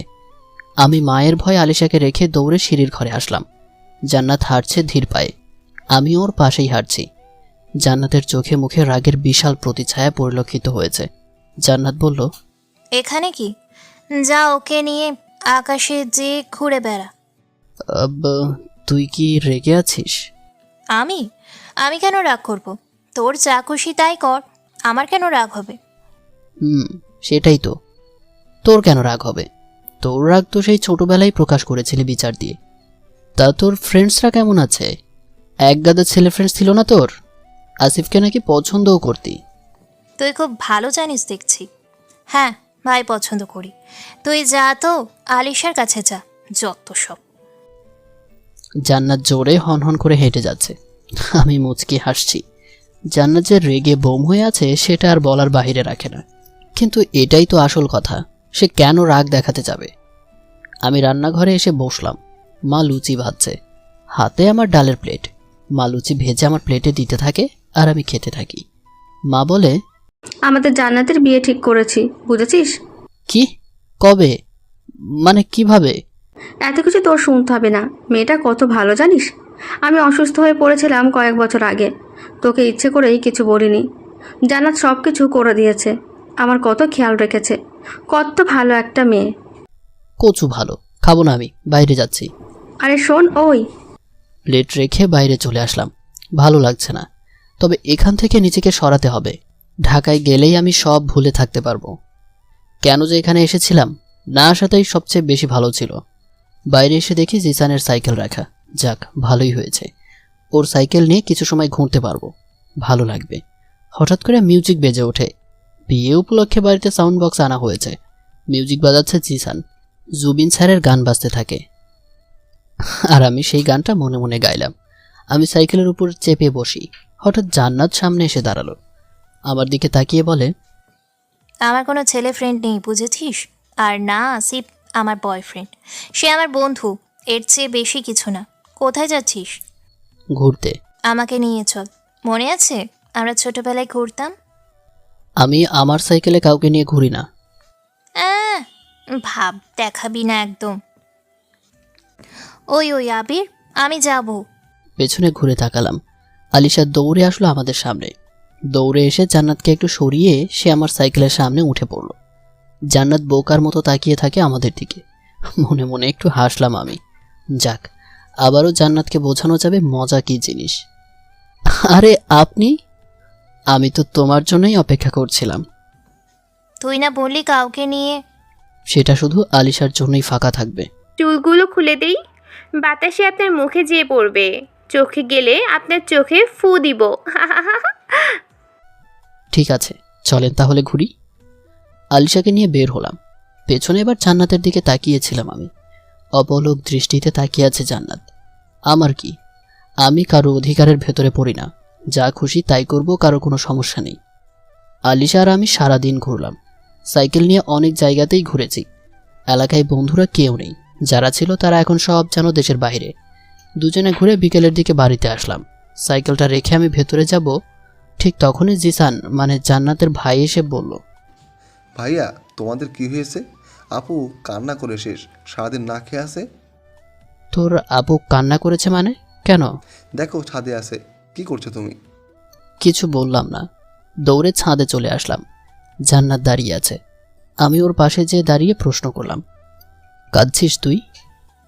আমি কাঁদবো কেন? সেটাই, তুই কেন কাঁদবি? কিন্তু জিসান কেন আমার কাছে তোকে নিয়ে কথা বলল? জানি না। তুই এখানে কেন? যা তোর আলিশার কাছে। আমি এখানে আসতেও চাইতাম না। জিসান আমাকে কেন বলবে? কি কারণ থাকবে? সে অন্য কাউকে বলল না, আমাকেই কেন বলতে যাবে? বললাম তো জানি না। তুই সর আমার থেকে, কথা বলবি না একদম। জান্নাত কথাটা বলে হনহন করে চলে যায়। আমি বোকার মতো দাঁড়িয়ে থাকি ওর চলে যাওয়ার দিকে। আমি কিছুই বুঝতে পারছি না, জান্নাতের এমন রাগ দেখানো ও কান্না করার বিষয়গুলো কেন আমার সাথে ঘটছে। আমি কি করলাম? আমিও ছাদ থেকে চলে আসি। সারাদিন বাইরে থাকার দরুন মায়ের কাছে কিছুটা মিষ্টি বকা খেলাম। তারপর সোজা রুমে চলে আসি। সন্ধ্যায় হালকা খাবার খেয়ে বিছানায় গা এলিয়ে দিতেই ঘুম চলে আসে। কতক্ষণ ঘুমিয়েছি জানি না। হঠাৎ আমার নাকে কেমন যেন গন্ধ আর সুরসুরি অনুভব করছি। আমি ঠেলে উঠি। চোখের সামনে দাঁড়িয়ে আছে আলিশা, চুলগুলো খোলা। বুঝলাম ওর চুল আমার নাকের উপরে এসে পড়েছিল। শ্যাম্পু করার ঘ্রাণ আসছিল। আমি বললাম, তুমি এখানে? জি স্যার, সবাই তোমাকে খুঁজছে। রাত 11টা বাজে, খাবার টেবিলে ডাকছে তোমাকে, আসো জলদি। আম্মু? আন্টি তো পাঠালো, যদিও জান্নাত আপু ডাকতে আসছিল, কিন্তু আমি ডাকতে চলে এসেছি। চলো এখন। সে চলে যায়। আমি ফ্রেশ হয়ে খাবার টেবিলে আসলাম। জান্নাত সবাইকে খাবার বেড়ে দিচ্ছে। জান্নাতের মুখে রাগ লেগে আছে। আর একটু রাগানোর জন্য ইচ্ছে করেই আলিশার পাশে গিয়ে বসলাম। জান্নাত এসেছে কাছে, কানের কাছে মুখ এনে বলল, ওই এখানে কেন বসেছিস? এমনি, শর্ত, ক্ষুধা লাগছে। খাবার প্লেটে সবকিছু নিজেই বেড়ে খেতে থাকি। আম্মা প্রশ্ন করে, সারাদিন কোথায় কোথায় ছিলি? কেন খুঁজবে? পাতিহাসের মতো প্যাক প্যাক করবে বলে? ওই আমি পাতিহাস? থাপ্পড় খাবি বুঝলি? জান্নাতকে ইশারায় কাছে ডাকলাম। কানের কাছে মুখ আনতেই বললাম, আলিশা আছে না, মারবি? সে সেভ করবে বুঝলি? জান্নাত পিঠে একটা কিল বসিয়ে দিল। আমি আউচ বলে চিৎকার করে উঠলাম। সে হেঁটে সরে যেতে চাইল। আমি একটুখানি ওর ওড়না টেনে ধরি, আর সে হুমড়ে আরিতার গায়ের উপর পড়ে। আমি বললাম, চিকনা এখনো নিজেকে সামলাতে পারে না, আসে আমাকে চড় দিতে। ওই তুই ইচ্ছে করে এমন করেছিস? কখন? কেউ সাক্ষী আছে? সাক্ষী দেখবি তুই, হারামি। আলিশা, দেখো ও আমার সাথে কেমন করছে। এই আপু, আবিরের সাথে তুমি এমন করো কেন? জানো না আবির কতটা ভালো ছেলে? জান্নাত গম্ভীর দৃষ্টিতে তাকালো। রাগের ছাপ আরো প্রসারিত হতে থাকে। আমি জিভ বের করে ভেঙচি দিতেই সে টেবিলের উপর থেকে ডালের বাটি নিয়ে সোজা আমার গায়ের উপর ঢেলে দেয়। সবাই অবাক হয়ে তাকালো, কিন্তু কেউ কিছুই বলল না। জান্নাত আবারও তরকারি বাটি আমার উপর ঢেলে হনহন করে হাঁটা শুরু করে নিজের ঘরের দিকে। সবাই হাসছে। আমি আরও একটা তরকারি বাটি নিয়ে বললাম, জান্নাত তুই দাঁড়া, আজ তোরে আমি। জান্নাত দৌড়ানো শুরু করে। আমি ওর পেছনেই দৌড়াচ্ছি। জান্নাত নিজের রুমের ভেতরে এসে দরজা আটকাতে যাচ্ছিল, আমি তার আগেই ওকে ঠেলে ভেতরে নিয়ে আসলাম। জান্নাত পেছাতে পেছাতে আমার দিকে তাকিয়ে বলে, আবির থাম, এক্ষুনি বের হ রুম থেকে প্লিজ। এত রাতে আমি গোসল করতে পারবো না। কে শোনে কার কথা? আমি জান্নাতের দিকেই অগ্রসর হচ্ছি। জান্নাতের বিছানার একদম কাছে যেয়ে দাঁড়িয়েছি। আর একটু গেলেই সে বিছানার উপর ধপ করে পড়বে। আমি তবুও থামছি না। আমাকে হিট করে তুমি বেঁচে যাবা? তা হবে না গো। প্লিজ থাম, আমি ইচ্ছে করে। জান্নাত কথা শেষ করতে পারেনি। আমি ওর একদম কাছে এসে ওর দিকে একটু ঝুঁকে তরকারি ঢালতে যাচ্ছিলাম, তখনই সে বিছানার উপর হুড়মুড় করে পড়ল। ওর পায়ের সাথে আমার পা লাগতেই ঝুঁকে থাকার কারণে ওর উপরেই পড়লাম। তরকারির বাটি ফ্লোরে পড়ে যায়। ঘটনা এতটাই দ্রুত হয় যে কিছু বোঝার আগেই জান্নাতের উপর পড়তেই ওর ঠোঁটের সাথে আমার ঠোঁট লেগে যায়। আকস্মিক চুমু হয়ে যাবে বুঝতেই পারিনি। কয়েক সেকেন্ড ঠোঁটের সাথে এভাবেই ঠোঁট লাগিয়ে শুয়ে থাকি। তারপর জান্নাত ধাক্কা দিয়ে সরিয়ে উঠে দাঁড়িয়ে বলল, তো তো তো তুই এখান থেকে যা। সরি, আমি ইচ্ছে করে এমন করিনি। মুখে কিছু বলিস না। তুই যা এখান থেকে। আমি ইচ্ছে করে। তুই যাবি নাকি আমি চিৎকার করব? দেখ কেমন লাগে। আমাকে পচালে এমন হবেই। জান্নাত আমাকে ঠেলে বাইরে পাঠিয়ে দেয়। ভয়ও করছে যদি আম্মুকে সব কিছু বলে দেয়, কারণ প্রথমবার এমন কিছুর জন্যই আমি বাড়ি ছাড়ি। এবার মনে হচ্ছে দেশ ছাড়া লাগবে। ভয়ে ভয়ে নিজের রুমে আসলাম। গোসল শেষ করে বিছানায় আসি। জান্নাত কি করছে? বাড়ির কাউকে কিছু বলে দেবে না তো? ভয়ও হচ্ছে। ধুর, আমি কি ইচ্ছে করে এসব করেছি নাকি? কিন্তু আমার কথা কেউ শুনবে না। তবে জান্নাত আজ কোনো রিয়্যাক্ট করেনি কেন? আমাকে রুম থেকে পাঠানোর কথাগুলো ছিল লজ্জা মাখা। বিষয়টা না আমি বুঝলাম না। জান্নাতের হয়েছেটা কি? বিয়ে ঠিক হওয়া মেয়েটা আমাকে কেন এত বেশি গুরুত্ব দেবে? ধুর, যা খুশি করুক, তাতে আমার কি? আমার ঝামেলা পছন্দ না। কথাগুলো ভাবতে ভাবতে কখন যে ঘুমিয়ে পড়েছি জানি না। সারাদিন ক্লান্ত ছিলাম। সাইক্লিং করে ক্লান্তিতে ঘুম আসাটাই স্বাভাবিক। তারপর এই শোনো না, প্রতিদিন ভালোবাসার নতুন নতুন গল্প পেতে ও শুনতে চাইলে আমাদের আলোর ডায়েরি চ্যানেলটি সাবস্ক্রাইব করে পাশে থাকা বেল আইকনটি বাজিয়ে দিও, কেমন? সকালে ঘুমাচ্ছি, তখনই অনুভব করলাম আমার গায়ে কে যেন পানি দিচ্ছে। আমি লাফিয়ে উঠলাম। উঠেই সামনে তাকিয়ে দেখি আলিশা। এর আগে আম্মু, আরিতা অথবা জান্নাত এসে ঘুম ভাগিয়েছে, কিন্তু আজকে হঠাৎ আলিশাকে দেখে চমকে গেলাম। আমি হকচকিয়ে প্রশ্ন করলাম, কি ব্যাপার তুমি? বেআই সাহেব, দেখলাম কেমন করে ঘুমাচ্ছ। বাচ্চাদের মতো করে ঘুমাও তুমি। ও, আম্মু আপনাকে ঘুম ভাঙানোর দায়িত্ব দিল নাকি? সেটা যদি পেতাম সারা জীবন। আলিশা কি যেন বলল। আমি ফের জানতে চাইলাম, কিন্তু সে এড়িয়ে গেল।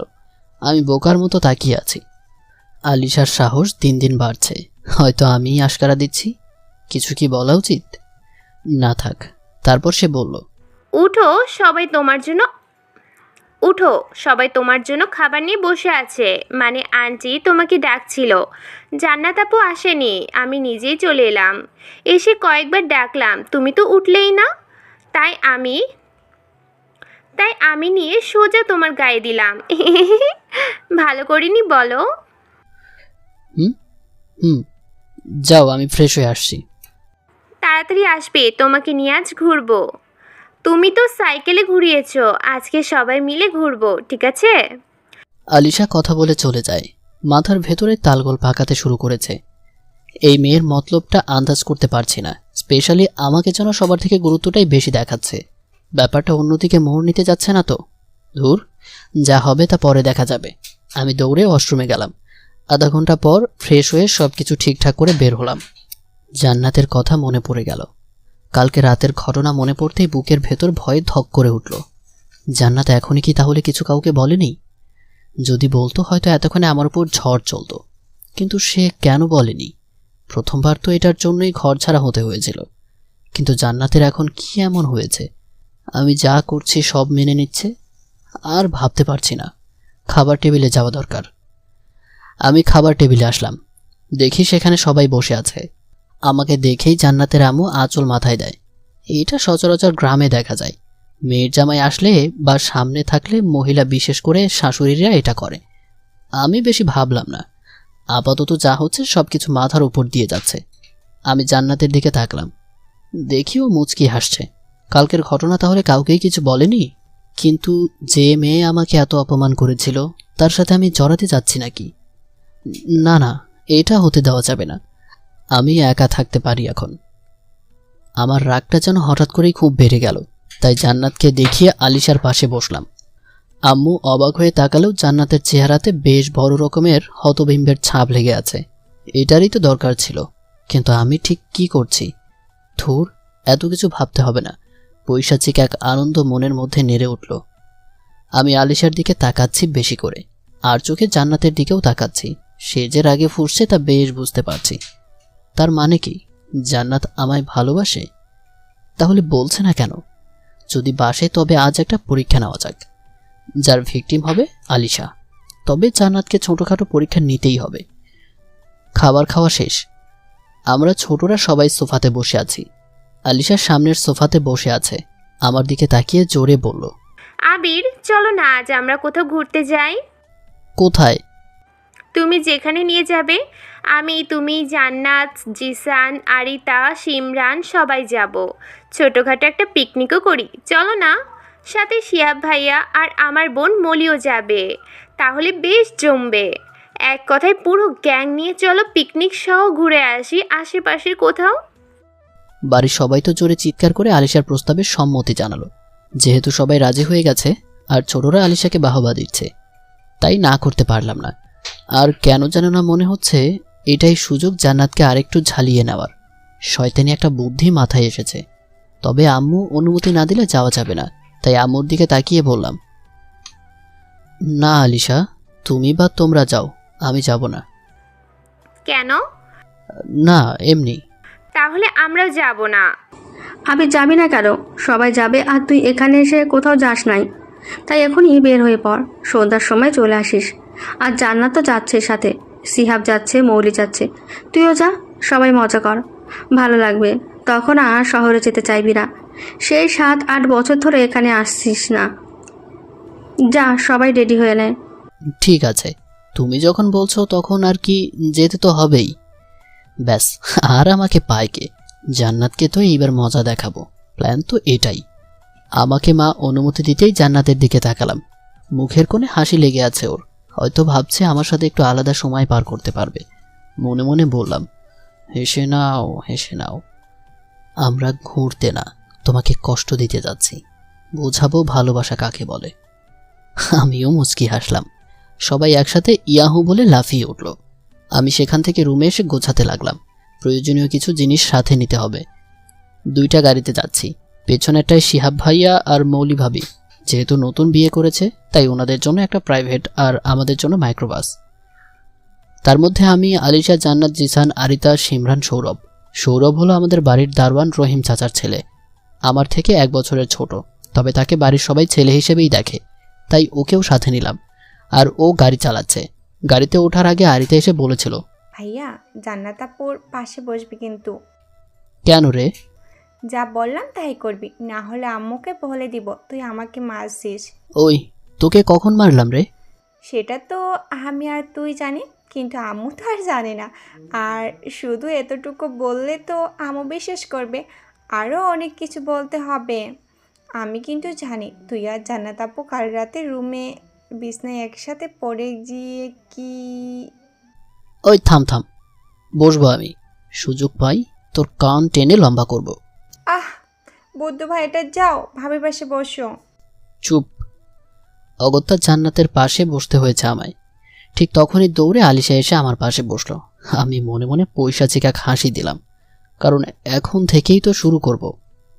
জানালার পাশে জান্নাত, আমি ওর বাম পাশে, আমার বাম পাশে আলিশা, মানে এক কথায় দুজন দুই পাশে, আর আমি মাঝখানে। গাড়ি চলছে আস্তে আস্তে, বেশ ভালোই লাগছে। কখনো এমন এনজয় করিনি। আর ঢাকা মানে তো রুম, ক্যাম্পাস, অলিগলি। জায়গাটা বেশ সুন্দর। বাড়ি থেকে 20 কিলোমিটার দূরে একটি জঙ্গল আছে। সেখানে জঙ্গলের পাশে একটি বিশাল সরোবর, যেটাকে পদ্ম লেক বলা যায়, কারণ সেই লেকে পানি কম দেখা যায়, খালি পদ্ম ফুল আর গাছে ভর্তি হয়ে থাকে। আশেপাশে পিকনিক করার মতো জায়গাও রয়েছে। ছোটবেলায় মাঝে মাঝে আসতাম এখানে। পদ্ম লেকের পাশে আরও একটি ছোট পুকুর আছে। আশেপাশে সুন্দর সুন্দর গাছ, রঙিন মাছও আছে। আর তাছাড়া জঙ্গলটা নিরাপদ।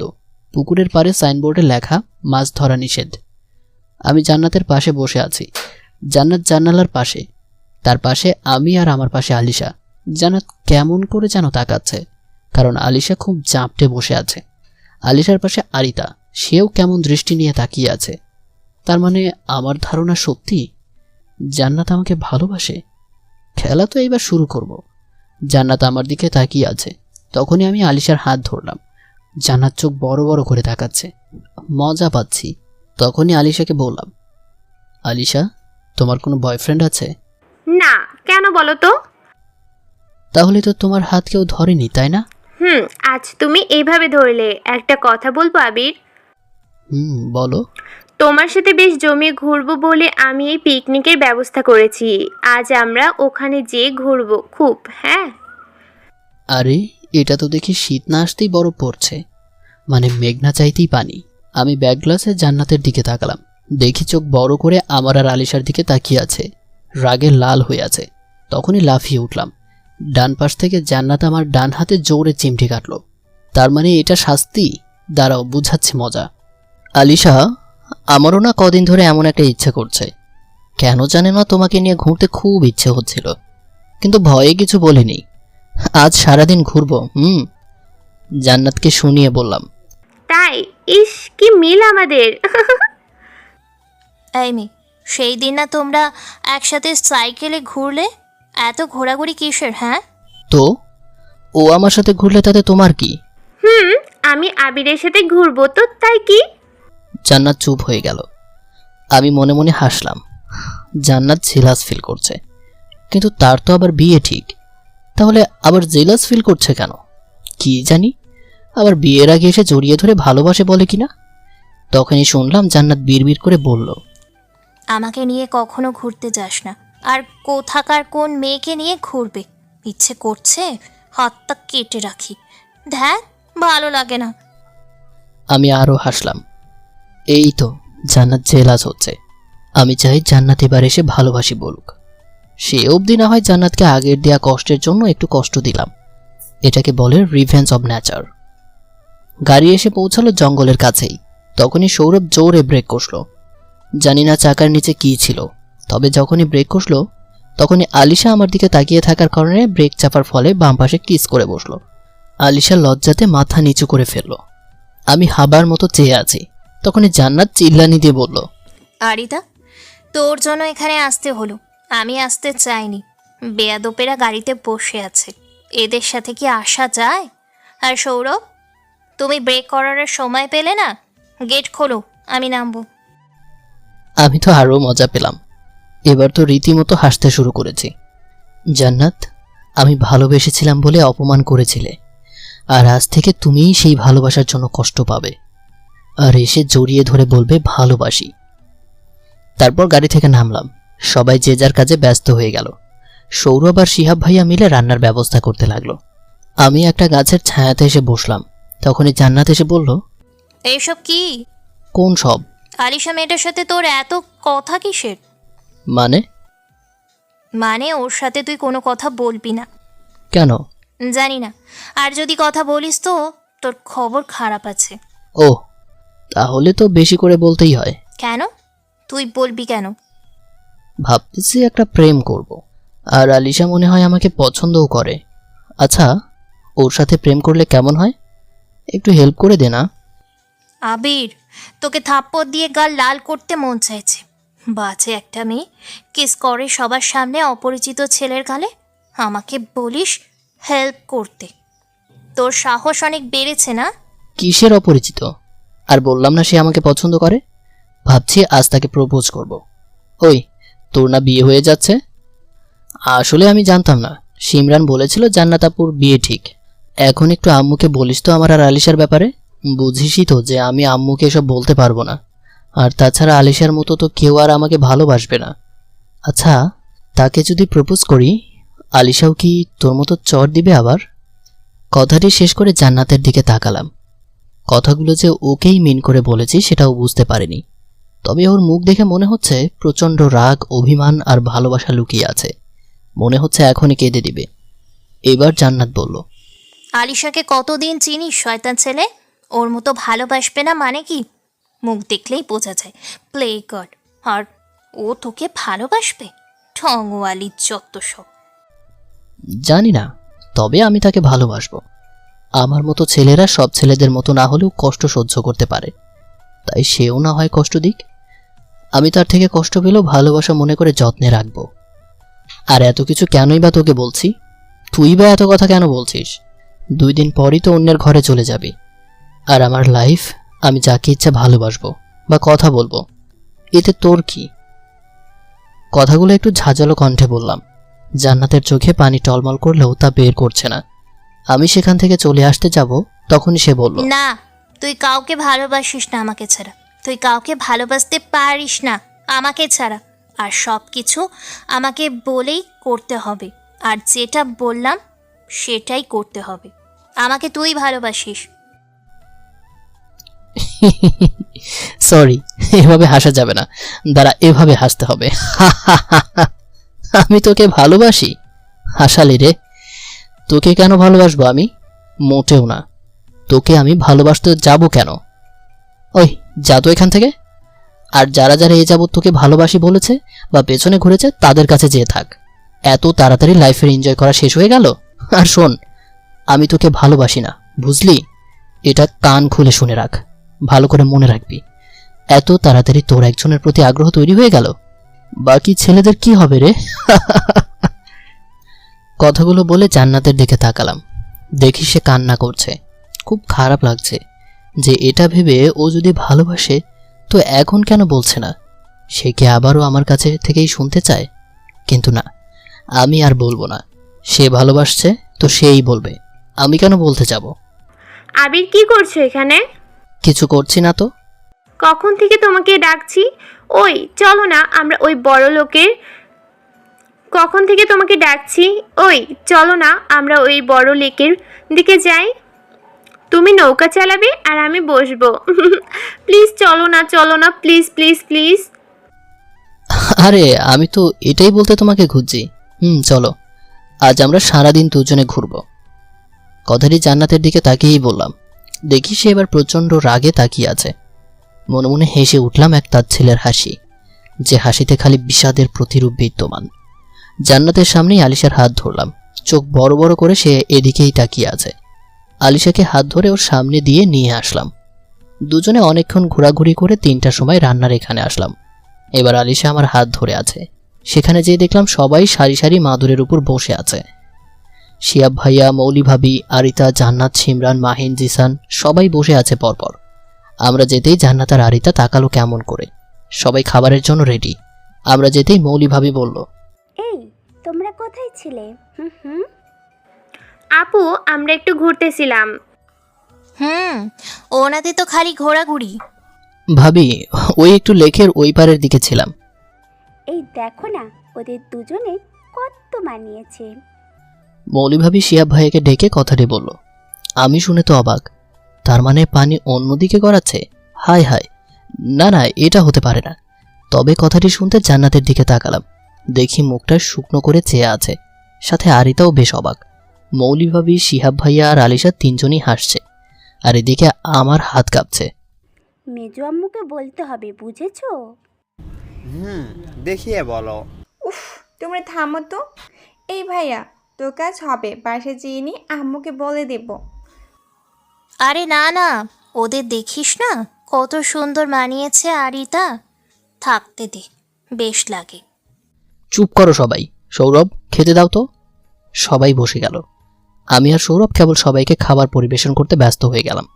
খাসির মাংস আর পোলাও একে একে সবাইকে বেড়ে দিতেই জান্নাতের কাছে এসে দাঁড়ালাম। জান্নাত আমার দিকে তাকালো, আমিও ওর দিকে তাকালাম। দুজনের মুখে কোনো কথা নেই। আশেপাশে কে কি বলছে তার দিকে কোনো লক্ষ্য নেই। জান্নাত আমার দিকে এক দৃষ্টিতে চেয়ে আছে। ওর চোখের ভাষা পড়ার চেষ্টাতেই আমি ব্যস্ত। ওর প্লেটে খাবার বাড়ার কোনো নাম নেই। তখনই জান্নাত বলল, খুব কষ্ট দিতে শিখেছিস। কষ্ট যে আগে থেকেই পেয়েছি, তারপর তো শিখেছি। ভালোবাসতে পারিস না? কেউ তো ভালোবাসে না আমাকে, আর চাই না কারোর ভালো লাগা আমার জন্য নষ্ট হোক। কে বলেছে বাসে না? কোনো একদিন যাকে ভালোবাসি বলেছিলাম, সেই তো ফিরিয়ে দিয়েছিল। আরেকবার কি বলতে পারিস না? ভয় করে সে আবার ফিরিয়ে দেয় যদি। না, সে দিবে না। সে তো বাসে না। কে বললো তোকে বাসে না? তাহলে সে কেন এসে বলে না ভালোবাসি? হয়তো সে শুনতে চায়। দুজনেই আবার চুপ হয়ে গেলাম। জান্নাত তাকিয়ে আছে আমার দিকে পলকহীন, আমিও চেয়ে আছি তার দিকে। তখনই আরিতা জান্নাতকে ধাক্কা দিয়ে বলল, বাপরে বাপ, সেই থেকে তাকাচ্ছি কিন্তু কারো কোনো সাড়াই নেই। এই ভাইয়া, মাংস দে, কখন থেকে বসে আছি। দুজনেই লাফিয়ে উঠলাম। সবাইকে খাবার বেড়ে দিয়ে আলিশার সামনে গেলাম। আলিশা আমার দিকে তাকিয়ে হাসলো, আমিও হাসলাম। তখনই সে বলল, আপুরা কি বলছিল শুনেছো? কি বলছিল? এমা, তুমি শোনোনি? না আচ্ছা হা করো, তোমাকে খাইয়ে দিই। না না। প্লিজ, আমার অনুরোধ রাখবে না তুমি? মানে? কোনো মানে নেই, যদি না খাও আমিও আর খাবো না, বলে দিলাম। আচ্ছা খাবো না। তবুও সে জোর করে গালে তুলে দিল। চিবোতে চিবোতে জান্নাতের দিকে তাকালাম, দেখি সে রাগী দৃষ্টিতে তাকিয়ে আছে। এইটাই তো চাই, জান্নাত জ্বলে পুড়ে কাঠ হোক, তবেই তো সে বুঝবে ভালোবাসা কি। পিকনিক শেষ করে বাড়ির দিকে রওনা দিলাম। আবারও সেভাবেই বসতে হয়েছে। জান্নাত কোনো কথা বলছে না, খালি বাইরের দিকে তাকিয়ে আছে। আমিও বেশ চুপচাপ আছি। এদিকে আলিশা বকবক করেই যাচ্ছে। একসময় বাড়িতে এসে পৌঁছালাম। সবকিছুই স্বাভাবিক আছে, খালি জান্নাত মুখটা কালো করে আছে। সন্ধ্যা নেমে গেছে। আমি ছাদে দাঁড়িয়ে আছি। হালকা মৃদু বাতাস এসে সবকিছু কেমন মাতাল করে দিচ্ছে। আমি ছাদের রেলিং ধরে দাঁড়িয়ে আছি। তখনই দেখলাম কেউ একজন আসছে। সেদিকে তাকাতেই দেখি আলিশা। আবির, তোমাকে সেই কখন থেকে খুঁজছি। কেন? তোমাকে কিছু কথা বলার আছে। বলো। জানি না তুমি কিছু মনে করবে কিনা, আর তাছাড়া এটা মেয়ে হয়ে যে বলছি, কেমন লজ্জারও ব্যাপার আছে। বলো আগে। কথা বলতে মানে আসলে ভালোবাসি, আর আমার বেশি হেয়ালিও পছন্দ না। তোমাকে আমি ভালোবাসি, আমার মাঝে তোমার আবির্ভাব ঘটেছে, আমি তোমাকে সর্বদা স্মরণ করি। এটা ভালো লাগা নয়, ভালো লাগার যে বয়স থাকা দরকার সেটা পার করে এসেছি, ভালোবাসি খুব বেশি। কথাগুলো শুনে আমি চমকে উঠলাম। যে ভয়টা পাচ্ছিলাম সেটাই হলো। আমি ঠিক কি বলবো বুঝতে পারছি না, তবে ভদ্রতা দেখিয়ে আমি মুচকি হাসলাম। আলিশা আমার হাসি দেখে বলল, তুমি হাসছো কেন?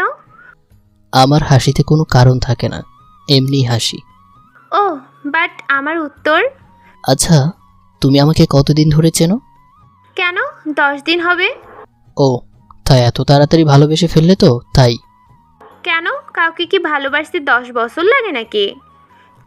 লাগে, কারণ তোমার মাঝে আমার প্রতি যে ভালোবাসা আছে সেটা ভালোবাসা না, এটা কেবল ভালো লাগার আকৃষ্টতা আর আবেগ প্রবণতা, যার প্রতিফলন থাকবে কয়েক মাস। একসময় তুমি এর থেকে বের হতে পারবে।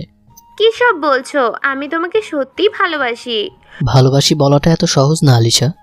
এটি সহজ শব্দ হলেও বলতে গেলে বা এর মাঝে থাকতে জড়তা আছেই। হুট করে কখনো কাউকে ভালোবাসি বলা যায় না, হঠাৎ করে কাউকে ভালোবাসি বলা হয়ে ওঠে না।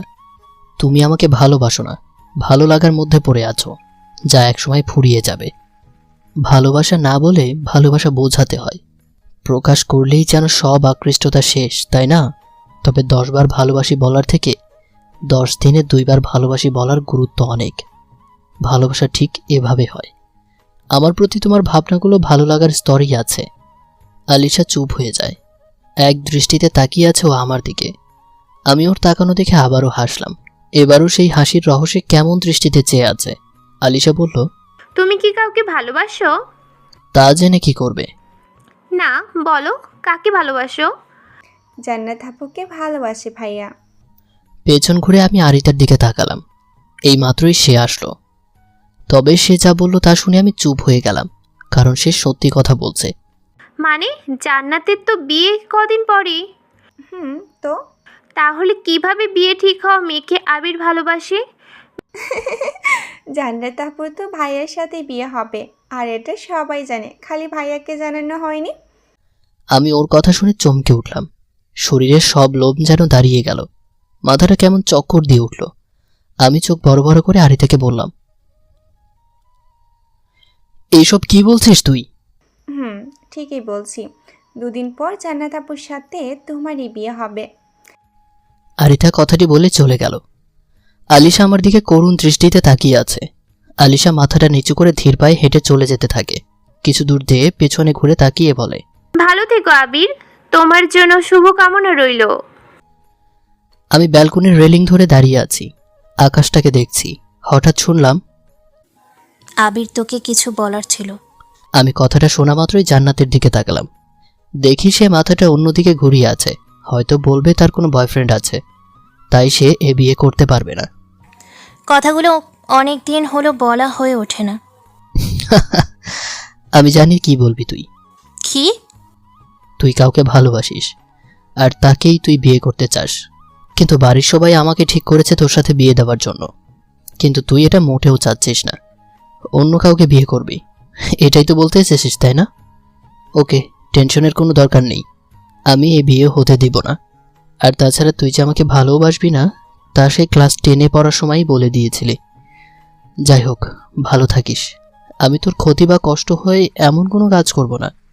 সবাই হয়তো ভাবছে তুই আমাকে ভালোবাসিস, আসলে তারা জানে না তো সব কিছু। Take care. কথাটা বলেই আমি সেখান থেকে চলে আসি। দৌড়ে রুমে চলে আসলাম, দরজা আটকে থপ করে বিছানায় বসলাম। আরিতা যখন এসে বলল জান্নাতের সাথে আমার বিয়ে, তখন মনটা কেন যেন খুশিতে নেচে উঠেছিল। খানিকটা সময়ের জন্য ভেবেই নিয়েছিলাম তাহারে পেলাম অবশেষে, কিন্তু না, এটা আর হলো না। আসলে সবকিছু তো আর চাইলেই হয় না। আজ সকালে আমার আগে ঘুম ভেঙে গেছে, মানে কেউ ডাকার আগেই। বেডে এসে জান্নাতের কথা ভাবছি, তখনই আরিতা রুমে ঢুকলো। কিরে ভাইয়া, আজ তুই উঠে বসে আছিস একাই? হুম। আমাকে ডাকার আগে উঠে পড়লি? বাহ, বেশ ভালো। এখন তাড়াতাড়ি ফ্রেশ হয়ে নে, তারপর খেয়ে বিয়ে শপিং করতে যেতে হবে। যা, ফ্রেশ হয়ে আসছি। আরিতা খুশি খুশি মুখে চলে গেল। আমি একটু পর খাবার টেবিলে গেলাম, সবাই বসে আছে। আমাকে আম্মু দেখা মাত্রই বলল, কিরে, তোকে এমন লাগছে কেন? রাতে ঘুমাস নাই? আমি আম্মুর দিকে তাকালাম। আমি সত্যিই রাতে ঘুমাইনি, কিন্তু আম্মু সেটা বুঝে গেল। এটাই কি আম্মুদের ভালোবাসা? সন্তান যা করবে তার ভুল কিংবা ভালো অনায়াসেই বুঝতে পারা। কথা বলছিস না কেন? আম্মুর কথা শুনে চেহারাটাতে হাসি হাসি ভাব আনলাম। সবার দিকে তাকালাম একবার, সবাই খেতে ব্যস্ত, কিন্তু আম্মু, আরিতা, জান্নাত আমার দিকে চেয়ে আছে। আমি জোরে একটা নিঃশ্বাস নিলাম। হুট করেই আম্মুর দিকে তাকিয়ে বললাম, আম্মু, আরিতার কাছ থেকে শুনলাম জান্নাতের সাথে আমার বিয়ে, কিন্তু আমি এই বিয়ে করতে পারবো না। কথাটি বলার সাথে সাথেই সবার খাওয়া অফ হয়ে গেল। সবাই বড় বড় চোখে আমার দিকে তাকিয়ে আছে। আম্মু তো আরও অবাক দৃষ্টিতে তাকিয়ে আছে। অবাক হওয়ার কিছুই নেই, আমি জান্নাতকে বিয়ে করব না। তার কারণ জান্নাত আমাকে ভালোবাসে না, আর আমিও জান্নাতকে ভালোবাসি না। এখন বুঝতেই পারছো, দুজনের বিয়ে দিলে কেউ হ্যাপি হব না। হয়তো সে অন্য কাউকে ভালোবাসে, আর বড় কথা, আমি ঢাকাতে একটি মেয়েকে ভালোবাসি, তাই জান্নাতকে বিয়ে করা আমার পক্ষে সম্ভব না। আর শুনে দেখো, জান্নাতও হয়তো কোনো একটি ছেলেকে ভালোবাসে। তোমাদের ভয়ও সে হয়তো বা বলতে পারছে না, তাই না জান্নাত? কথাগুলো তাড়াতাড়ি বললাম। আম্মু আমার দিকে রাগী দৃষ্টিতে তাকিয়ে আছে। সবাই বেশ অবাক হচ্ছে। জান্নাতের আব্বু বলল, এসবের মানে ভাবি, সব আত্মীয়দের ইনভাইট করা শেষ, আর গ্রামের সবাই জানে জান্নাত আর আবিরের বিয়ে। এখন যদি বিয়ে না হয় তো মান সম্মান সব শেষ। কেন এমন করলেন? এই যে আঙ্কেল, আম্মু এমন করলো মানে কি? বিয়ের ব্যাপারে আমাকে আগে কেন জানাননি? যদি বলতেন তো এটা আগেই বলতাম। বাবা, তুমি না জান্নাতকে ছোট থাকতেই ভালোবাসতে? মনে আছে তাহলে সব? বাসতাম, কিন্তু তারপর কি হয়েছিল? ভালোবাসার দায়ে আমার 2 গালে 4টা কোষে চর পড়েছিল। আম্মুকে আপনাদের দেয়া অপমান সহ্য করতে হয়েছিল, জান্নাতের দেয়া অপমানগুলোও আমি সহ্য করেছি, আর শেষমেশ আমি চলে যাই ঢাকাতে, সব মায়া ছেড়ে, তাই না? মাথায় প্রচুর রাগ উঠে গেছে, তাই রাগে কি যা তা বললাম কে জানে। নিজেকে আর থামাতে পারছি না, কন্ট্রোলের বাইরে চলে এসেছি। তখনই শুনলাম, মেজো আম্মু, আবির তো জান্নাতকে বিয়ে করবে না না বলছে, তো আমাদের আলিসা আবিরকে ভালোবাসে। যদি কথাটি শুনে মাথায় আরো রাগ চড়ে গেল। আম্মু কিছু বলতে যাবে তার আগেই আমি বেশ জোর গলাতে বললাম, আপনার কি কানের সমস্যা আছে? একটু আগেই বললাম যে আমি ঢাকাতে একটা মেয়েকে ভালোবাসি, আর বিয়ে করলে আমি তাকেই করব, বুঝেছেন? আর আমাকে কি পেয়েছেন? যখন ভালোবাসি তখন অপমান সহ্য করতে হয়েছে, না জানিয়ে সবাই সবকিছু ঠিকঠাক করছেন। মানে কি ভাবছেন আপনারা? অপমান করার পর বিয়ে? বাহ, কি এমন করেছিলাম? ভালোবাসি জানিয়েছিলাম আমি। কথাগুলো জোরে বললাম। সবাই আরো যেন চুপ হয়ে গেল। আম্মু তো বেশ অবাক চাউনি দিয়ে চেয়ে আছে আমার দিকে, কারণ আজই প্রথমবার আমি আম্মুর সামনে এত জোরে করে আর রেগে কথা বলছি, আর সেটা আম্মুর বিপক্ষে এসে। আম্মু ভালো থেকো, আমি আজই এখান থেকে চলে যাচ্ছি ঢাকাতে। আর জান্নাতকে তার সাথেই বিয়ে দিও যাকে সে ভালোবাসে।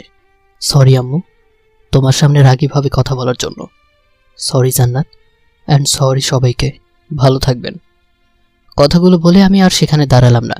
রাত জেগে ব্যাগ সব রেডি করে রেখেছিলাম। এবার এখান থেকে যাওয়ার পালা। আমি ঢাকার জন্য রওনা হলাম। আম্মু কোনো কথা বলেনি। আম্মুর পায়ে ধরে সালাম করার সময় কেঁদে ফেলেছিলাম, তবুও আম্মু কোনো কথা বলেনি। এর আগেও এমনটা করেছে আম্মু। সেদিন জান্নাতকে প্রপোজ করার দায়ে বাড়ি ছাড়ার সময় এমন চুপ করেছিল আম্মু, আর আজও তিনি চুপ। জান্নাতের দিকে তাকিয়েছিলাম আসার আগে। সে আমার দিকে এক দৃষ্টিতে চেয়েছিল। ছোট চাচ্চুর বাসায় আসলাম। 3 তলা বাড়ি। আমার রুম হতে বাইরের অনেক কিছুই বেশ সুন্দরভাবে দেখা যায়। ছোট আম্মু আমাকে অনেক আদর করে। এসেই ওনাকে জড়িয়ে ধরে কান্না করে দিয়েছিলাম। ব্যালকনিতে দাঁড়িয়ে রাতের পরিবেশ দেখছি, চোখ দিয়ে পানি পড়ছে, কারণ জান্নাতের কথা ভাবছি এখন। জান্নাত একবারের জন্য হলেও আমাকে আটকায়নি। তবে কি সে বিয়েটা আসলেও করতে চায়নি? আমি তো এসব রাগের মাথায় বলে এসেছি, কিন্তু সে তো আমাকে একটাবার আটকাতে পারত। কেন আটকাবে? সে হয়তো আমাকে ভালোই বাসে না। সে এসবই চেয়েছিল, তাই আটকায়নি। খুব খারাপ লাগছে। রাগে যা যা বলেছিলাম তার সবই সত্য। বিড়বিড় করে বললাম, আমার যৌবনে তুমি স্পর্ধা এনে দিলে। তোমার দু চোখে তবু ভীরতার হিম, রাত্রিময় আকাশে মিলনান্ত নীলে। ছোট এই পৃথিবীকে করেছ অসীম। বেদনা মাধুর্যে করা তোমার শরীর, অনুভবে মনে হয় এখনো চিনি না। তুমি প্রতীক বুঝি এই পৃথিবীর, আবার কখনো ভাবি অপার্থিবা কিনা। কথাগুলো বলতে বলতে রুমে আসলাম। এসে শুয়ে পড়লাম। ঘুমিয়ে পড়েছি কখন জানি না, কিন্তু শরীরের উপর পানি অনুভব করলাম। চোখ বুজে শুয়ে থেকে বোঝার চেষ্টা করছি এটা কি হতে পারে, পানি নাকি অন্য কিছু। ছোট চাচুর বাড়িতে তো কেউ আমাকে পানি দিয়ে ঘুম ভাঙাবে না, তাহলে কে হতে পারে? চোখ মিলে তাকিয়ে উঠে বসলাম। আর সামনে যাকে দেখলাম তাকে দেখে আমার সারা শরীরের লোম দাঁড়িয়ে গেল, কারণ আমার সামনে জান্নাত দাঁড়িয়ে, আর ওর হাতে পানি সহ একটি গ্লাস। চোখ বড় বড় করে বললাম, কি রে তুই এখানে? কেন, তোর সেই প্রেমিকা আসবে নাকি এখানে? মানে তোর তো আজ বিয়ে হওয়ার কথা, তুই এখানে কেন? দেখতে আসলাম তোর জিএফটাকে। ও গুড। তা দেখাচ্ছিস কখন? দেখাবো পরে, আগে বল বিয়ের কি খবর? বরই তো নেই, বিয়ে হবে কি করে শুনি? মানে? কিছু না, চল এখন বাড়ির সবাই তোর জন্য বসে আছে। আম্মু আব্বু, মেজো আম্মু আব্বু, আরিতা। মানে বিয়ে বাড়ির সবাই এসেছিস? হুম। হায় রে কপাল, সবাই আমার প্রেমিকা দেখতে আসলো। কিন্তু এখন কোথায় পাবো জিএফ? কাল তো এমনি বলেছিলাম। বহু কষ্টে সবাইকে ম্যানেজ করেছি, তাই সারাদিনই ব্যস্ত ছিলাম। এখন বেলকনিতে দাঁড়িয়ে রাতের পরিবেশ, ল্যাম্পপোস্টের আলো, গাড়ির শব্দ এসব চোখে পড়ছে আর শুনছি। ব্যালকনির রেলিং ধরে দাঁড়িয়ে আছি, তখনই আমার ডান হাতে কারোর স্পর্শ পেলাম। আমি শীতলভাবে চমকে উঠলাম। পাশে তাকিয়ে দেখি জান্নাত দাঁড়িয়ে। কিরে তুই? আবির, একটা কথা বলতো। বল। আমাকে ভালোবাসিস না তাই তো? কথাটি বলতে খুব কষ্ট হলো। আর কত মিথ্যে বলবি? তোকে মিথ্যে কেন বলবো? এটা চিনিস? জান্নাত বাড়িয়ে একটা ডায়েরি সামনে ধরলো। আমি আরো চমকে উঠলাম, কারণ এই ডায়েরি তো আমারই, আর সেটা এখন জান্নাতের হাতে। কি করে? জান্নাতকে নিয়ে সব লেখা এটাতেই, তার কাছে কি করে গেল? এটা তো আমারই ডায়েরি। যাক, তাহলে চিনতে পেরেছিস। তোর কাছে কি করে এটা? এখানে আসার সময় ভুলে রেখে এসেছিস। আরিতা সেটা পায় আর এনে আমাকে দেয়। ও, কথাটি আস্তে করে বললাম। তাহলে এখন সব জান্নাত জানে যে আমি তাকে আজও ভালোবাসি? এখন বল, আমাকে ভালোবাসিস? জানি না। ঠিক করে বল। ভালো না বাসার কি আছে? সেই ছোট থাকতেই তো তোকে ভালোবাসছি, আর এত তাড়াতাড়ি তোকে ছাড়া অন্য কাউকে কি করে ভালোবাসবো? তুই ছিলি আমার সব কিছু, কিন্তু তোর কাছে ভালোবাসাটা আসলে অন্যরকম, আর আমার কাছে ভালোবাসা হলো মনের অনুভূতি, যার মাঝে কেবল ভালোবাসা ছাড়া কিছুই নেই। তোকে অনেক ছেলে বলতে পারে ভালোবাসি, তোর পেছনে অনেক ছেলে ঘুরতে পারে, তুই সবার থেকে ভালোবাসা নিয়ে খেলা করতে পারিস, কিন্তু সবার মতো আমি না। আমি সবার মতো তোকে ভালোবাসি না, আমি আমার মতো করে তোকে ভালোবাসি। হয়তো তোর কাছে আজও এটা অবাক লাগছে যে সবার মতো আমিও তোকে ভালোবাসি বললাম। দেখ, সব ছেলেদের মিলিয়ে ভালোবাসা খুঁজে পাওয়া যায় না। তোর এনজয় করার সময় এখনো চলে যায়নি। তুই সবার ভালোবাসা নিয়ে খেলতে পারিস, কিন্তু আমাকে নিয়ে প্লিজ খেলিস না।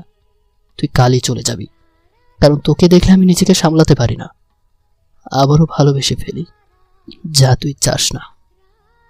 কথাগুলো বলে থামলাম। জান্নাত আমার দিকে তাকিয়ে আছে সেই থেকে। আমি ওর দিক থেকে চোখ সরিয়ে বাইরের দিকে তাকালাম। তখনই আমার গাল ধরে টেনে একটা চড় দিল। আমি গালে হাত দিয়ে দাঁড়িয়ে আছি।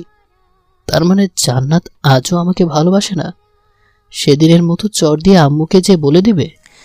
গাধা, গর্দ, গরু, ছাগল, মহিষ, ভেড়া সব তুই। ওই শয়তান, তুই সব বুঝিস, তা এটা বুঝিস না যে আমিও তোকে অনেক বেশি ভালোবাসি। তোকে আমি রোজ ভাবি। তুই যখন আলিশার সাথে কথা বলতি আমার যে কতটা কষ্ট হতো সেটা কি করে বোঝাবো তোকে। আমি জানি না ভালোবাসা মানে কি, তবে তুই অন্য মেয়ের সাথে কথা বলে আমার সব কেমন যেন হয়ে যায়। ইচ্ছে করে তোকে আর মেয়েটাকে যে খুন করি। আরে সেদিন তোকে ফিরিয়ে দিয়েছিলাম, তার মানে এই নয় যে আমি তোকে ভালোবাসবো না। আরে সে সময় কি বুঝতাম ভালোবাসা কি? আর হুট করে কি ভালোবাসা হয়? ছোট থাকতে সিদ্ধান্ত নিতে তো ভয় করতো, তাই সেদিন তোকে রাগে পড়ে অনেক কিছুই বলেছিলাম। কিন্তু তুই যে সেসব ছেড়ে চলে আসবি কে জানতো? তুই আসার মাসখানেক পরেই বুঝতে পারলাম তোকে কতটা মিস করি। তারপর আস্তে আস্তে তোকে ভালোবেসে ফেললাম। তুই এখানে ছিলে তবুও তোর খোঁজ খবর আমি রাখতাম। একদিন তোর ছবি নিয়ে নাড়তে নাড়তে ঘুমিয়ে গিয়েছিলাম। সকালে সেটা তোর আম্মু দেখে ফেলে আর বুঝে যায় কি হচ্ছে। তারপর থেকেই তোর সাথে আমার বিয়েটা ঠিক করে নেয়, যা তুই জানিস না সবাই জানলেও। ভালো তো তুই একাই বাঁচতে পারিস, তাই না? আমি তো পারি না, তাই তো? রাগ অভিমান তোর একারই আছে, আমার নেই? আমি তোকে ভালোবাসি, এখন নে রাগ দেখা, যা অভিমান কর। আমার একটা ভুলের জন্য এত কষ্ট দিবি ভাবিনি কোনোদিন। ওকে সরি সেদিনের জন্য। বল কি শাস্তি দিবি, তাই মেনে নেব। এগুলোই বলছিল জান্নাত। কথাগুলো শুনে আমি তো আকাশ থেকে পড়লাম। জান্নাত আমাকেই ভালোবাসতো, তা আমি একটু বুঝতে পারলাম না। নিজেই নিজেকে হাম্বা বলে গালি দিলাম। তখনই জান্নাত বলল, কি হলো, দে কি শাস্তি দিবি? কিছু বললাম না। কথাটা শেষ করতেই জান্নাতের ঠোঁটে সেদিনের মতোই কিস করলাম। 10 সেকেন্ড পর ছেড়ে দিলাম। জান্নাত লজ্জাতে মাথাটা নিচু করে নিল। আস্তে করে বললাম, এটাই তোর শাস্তি। জান্নাত মুচকি হাসলো, সে কিছু বলল না। আমি এক হাত দিয়ে ওকে আলতো করে জড়িয়ে নিলাম। সে আমার কাঁধে মাথা রাখলো। দুজনেই বাইরের পরিবেশ দেখছি।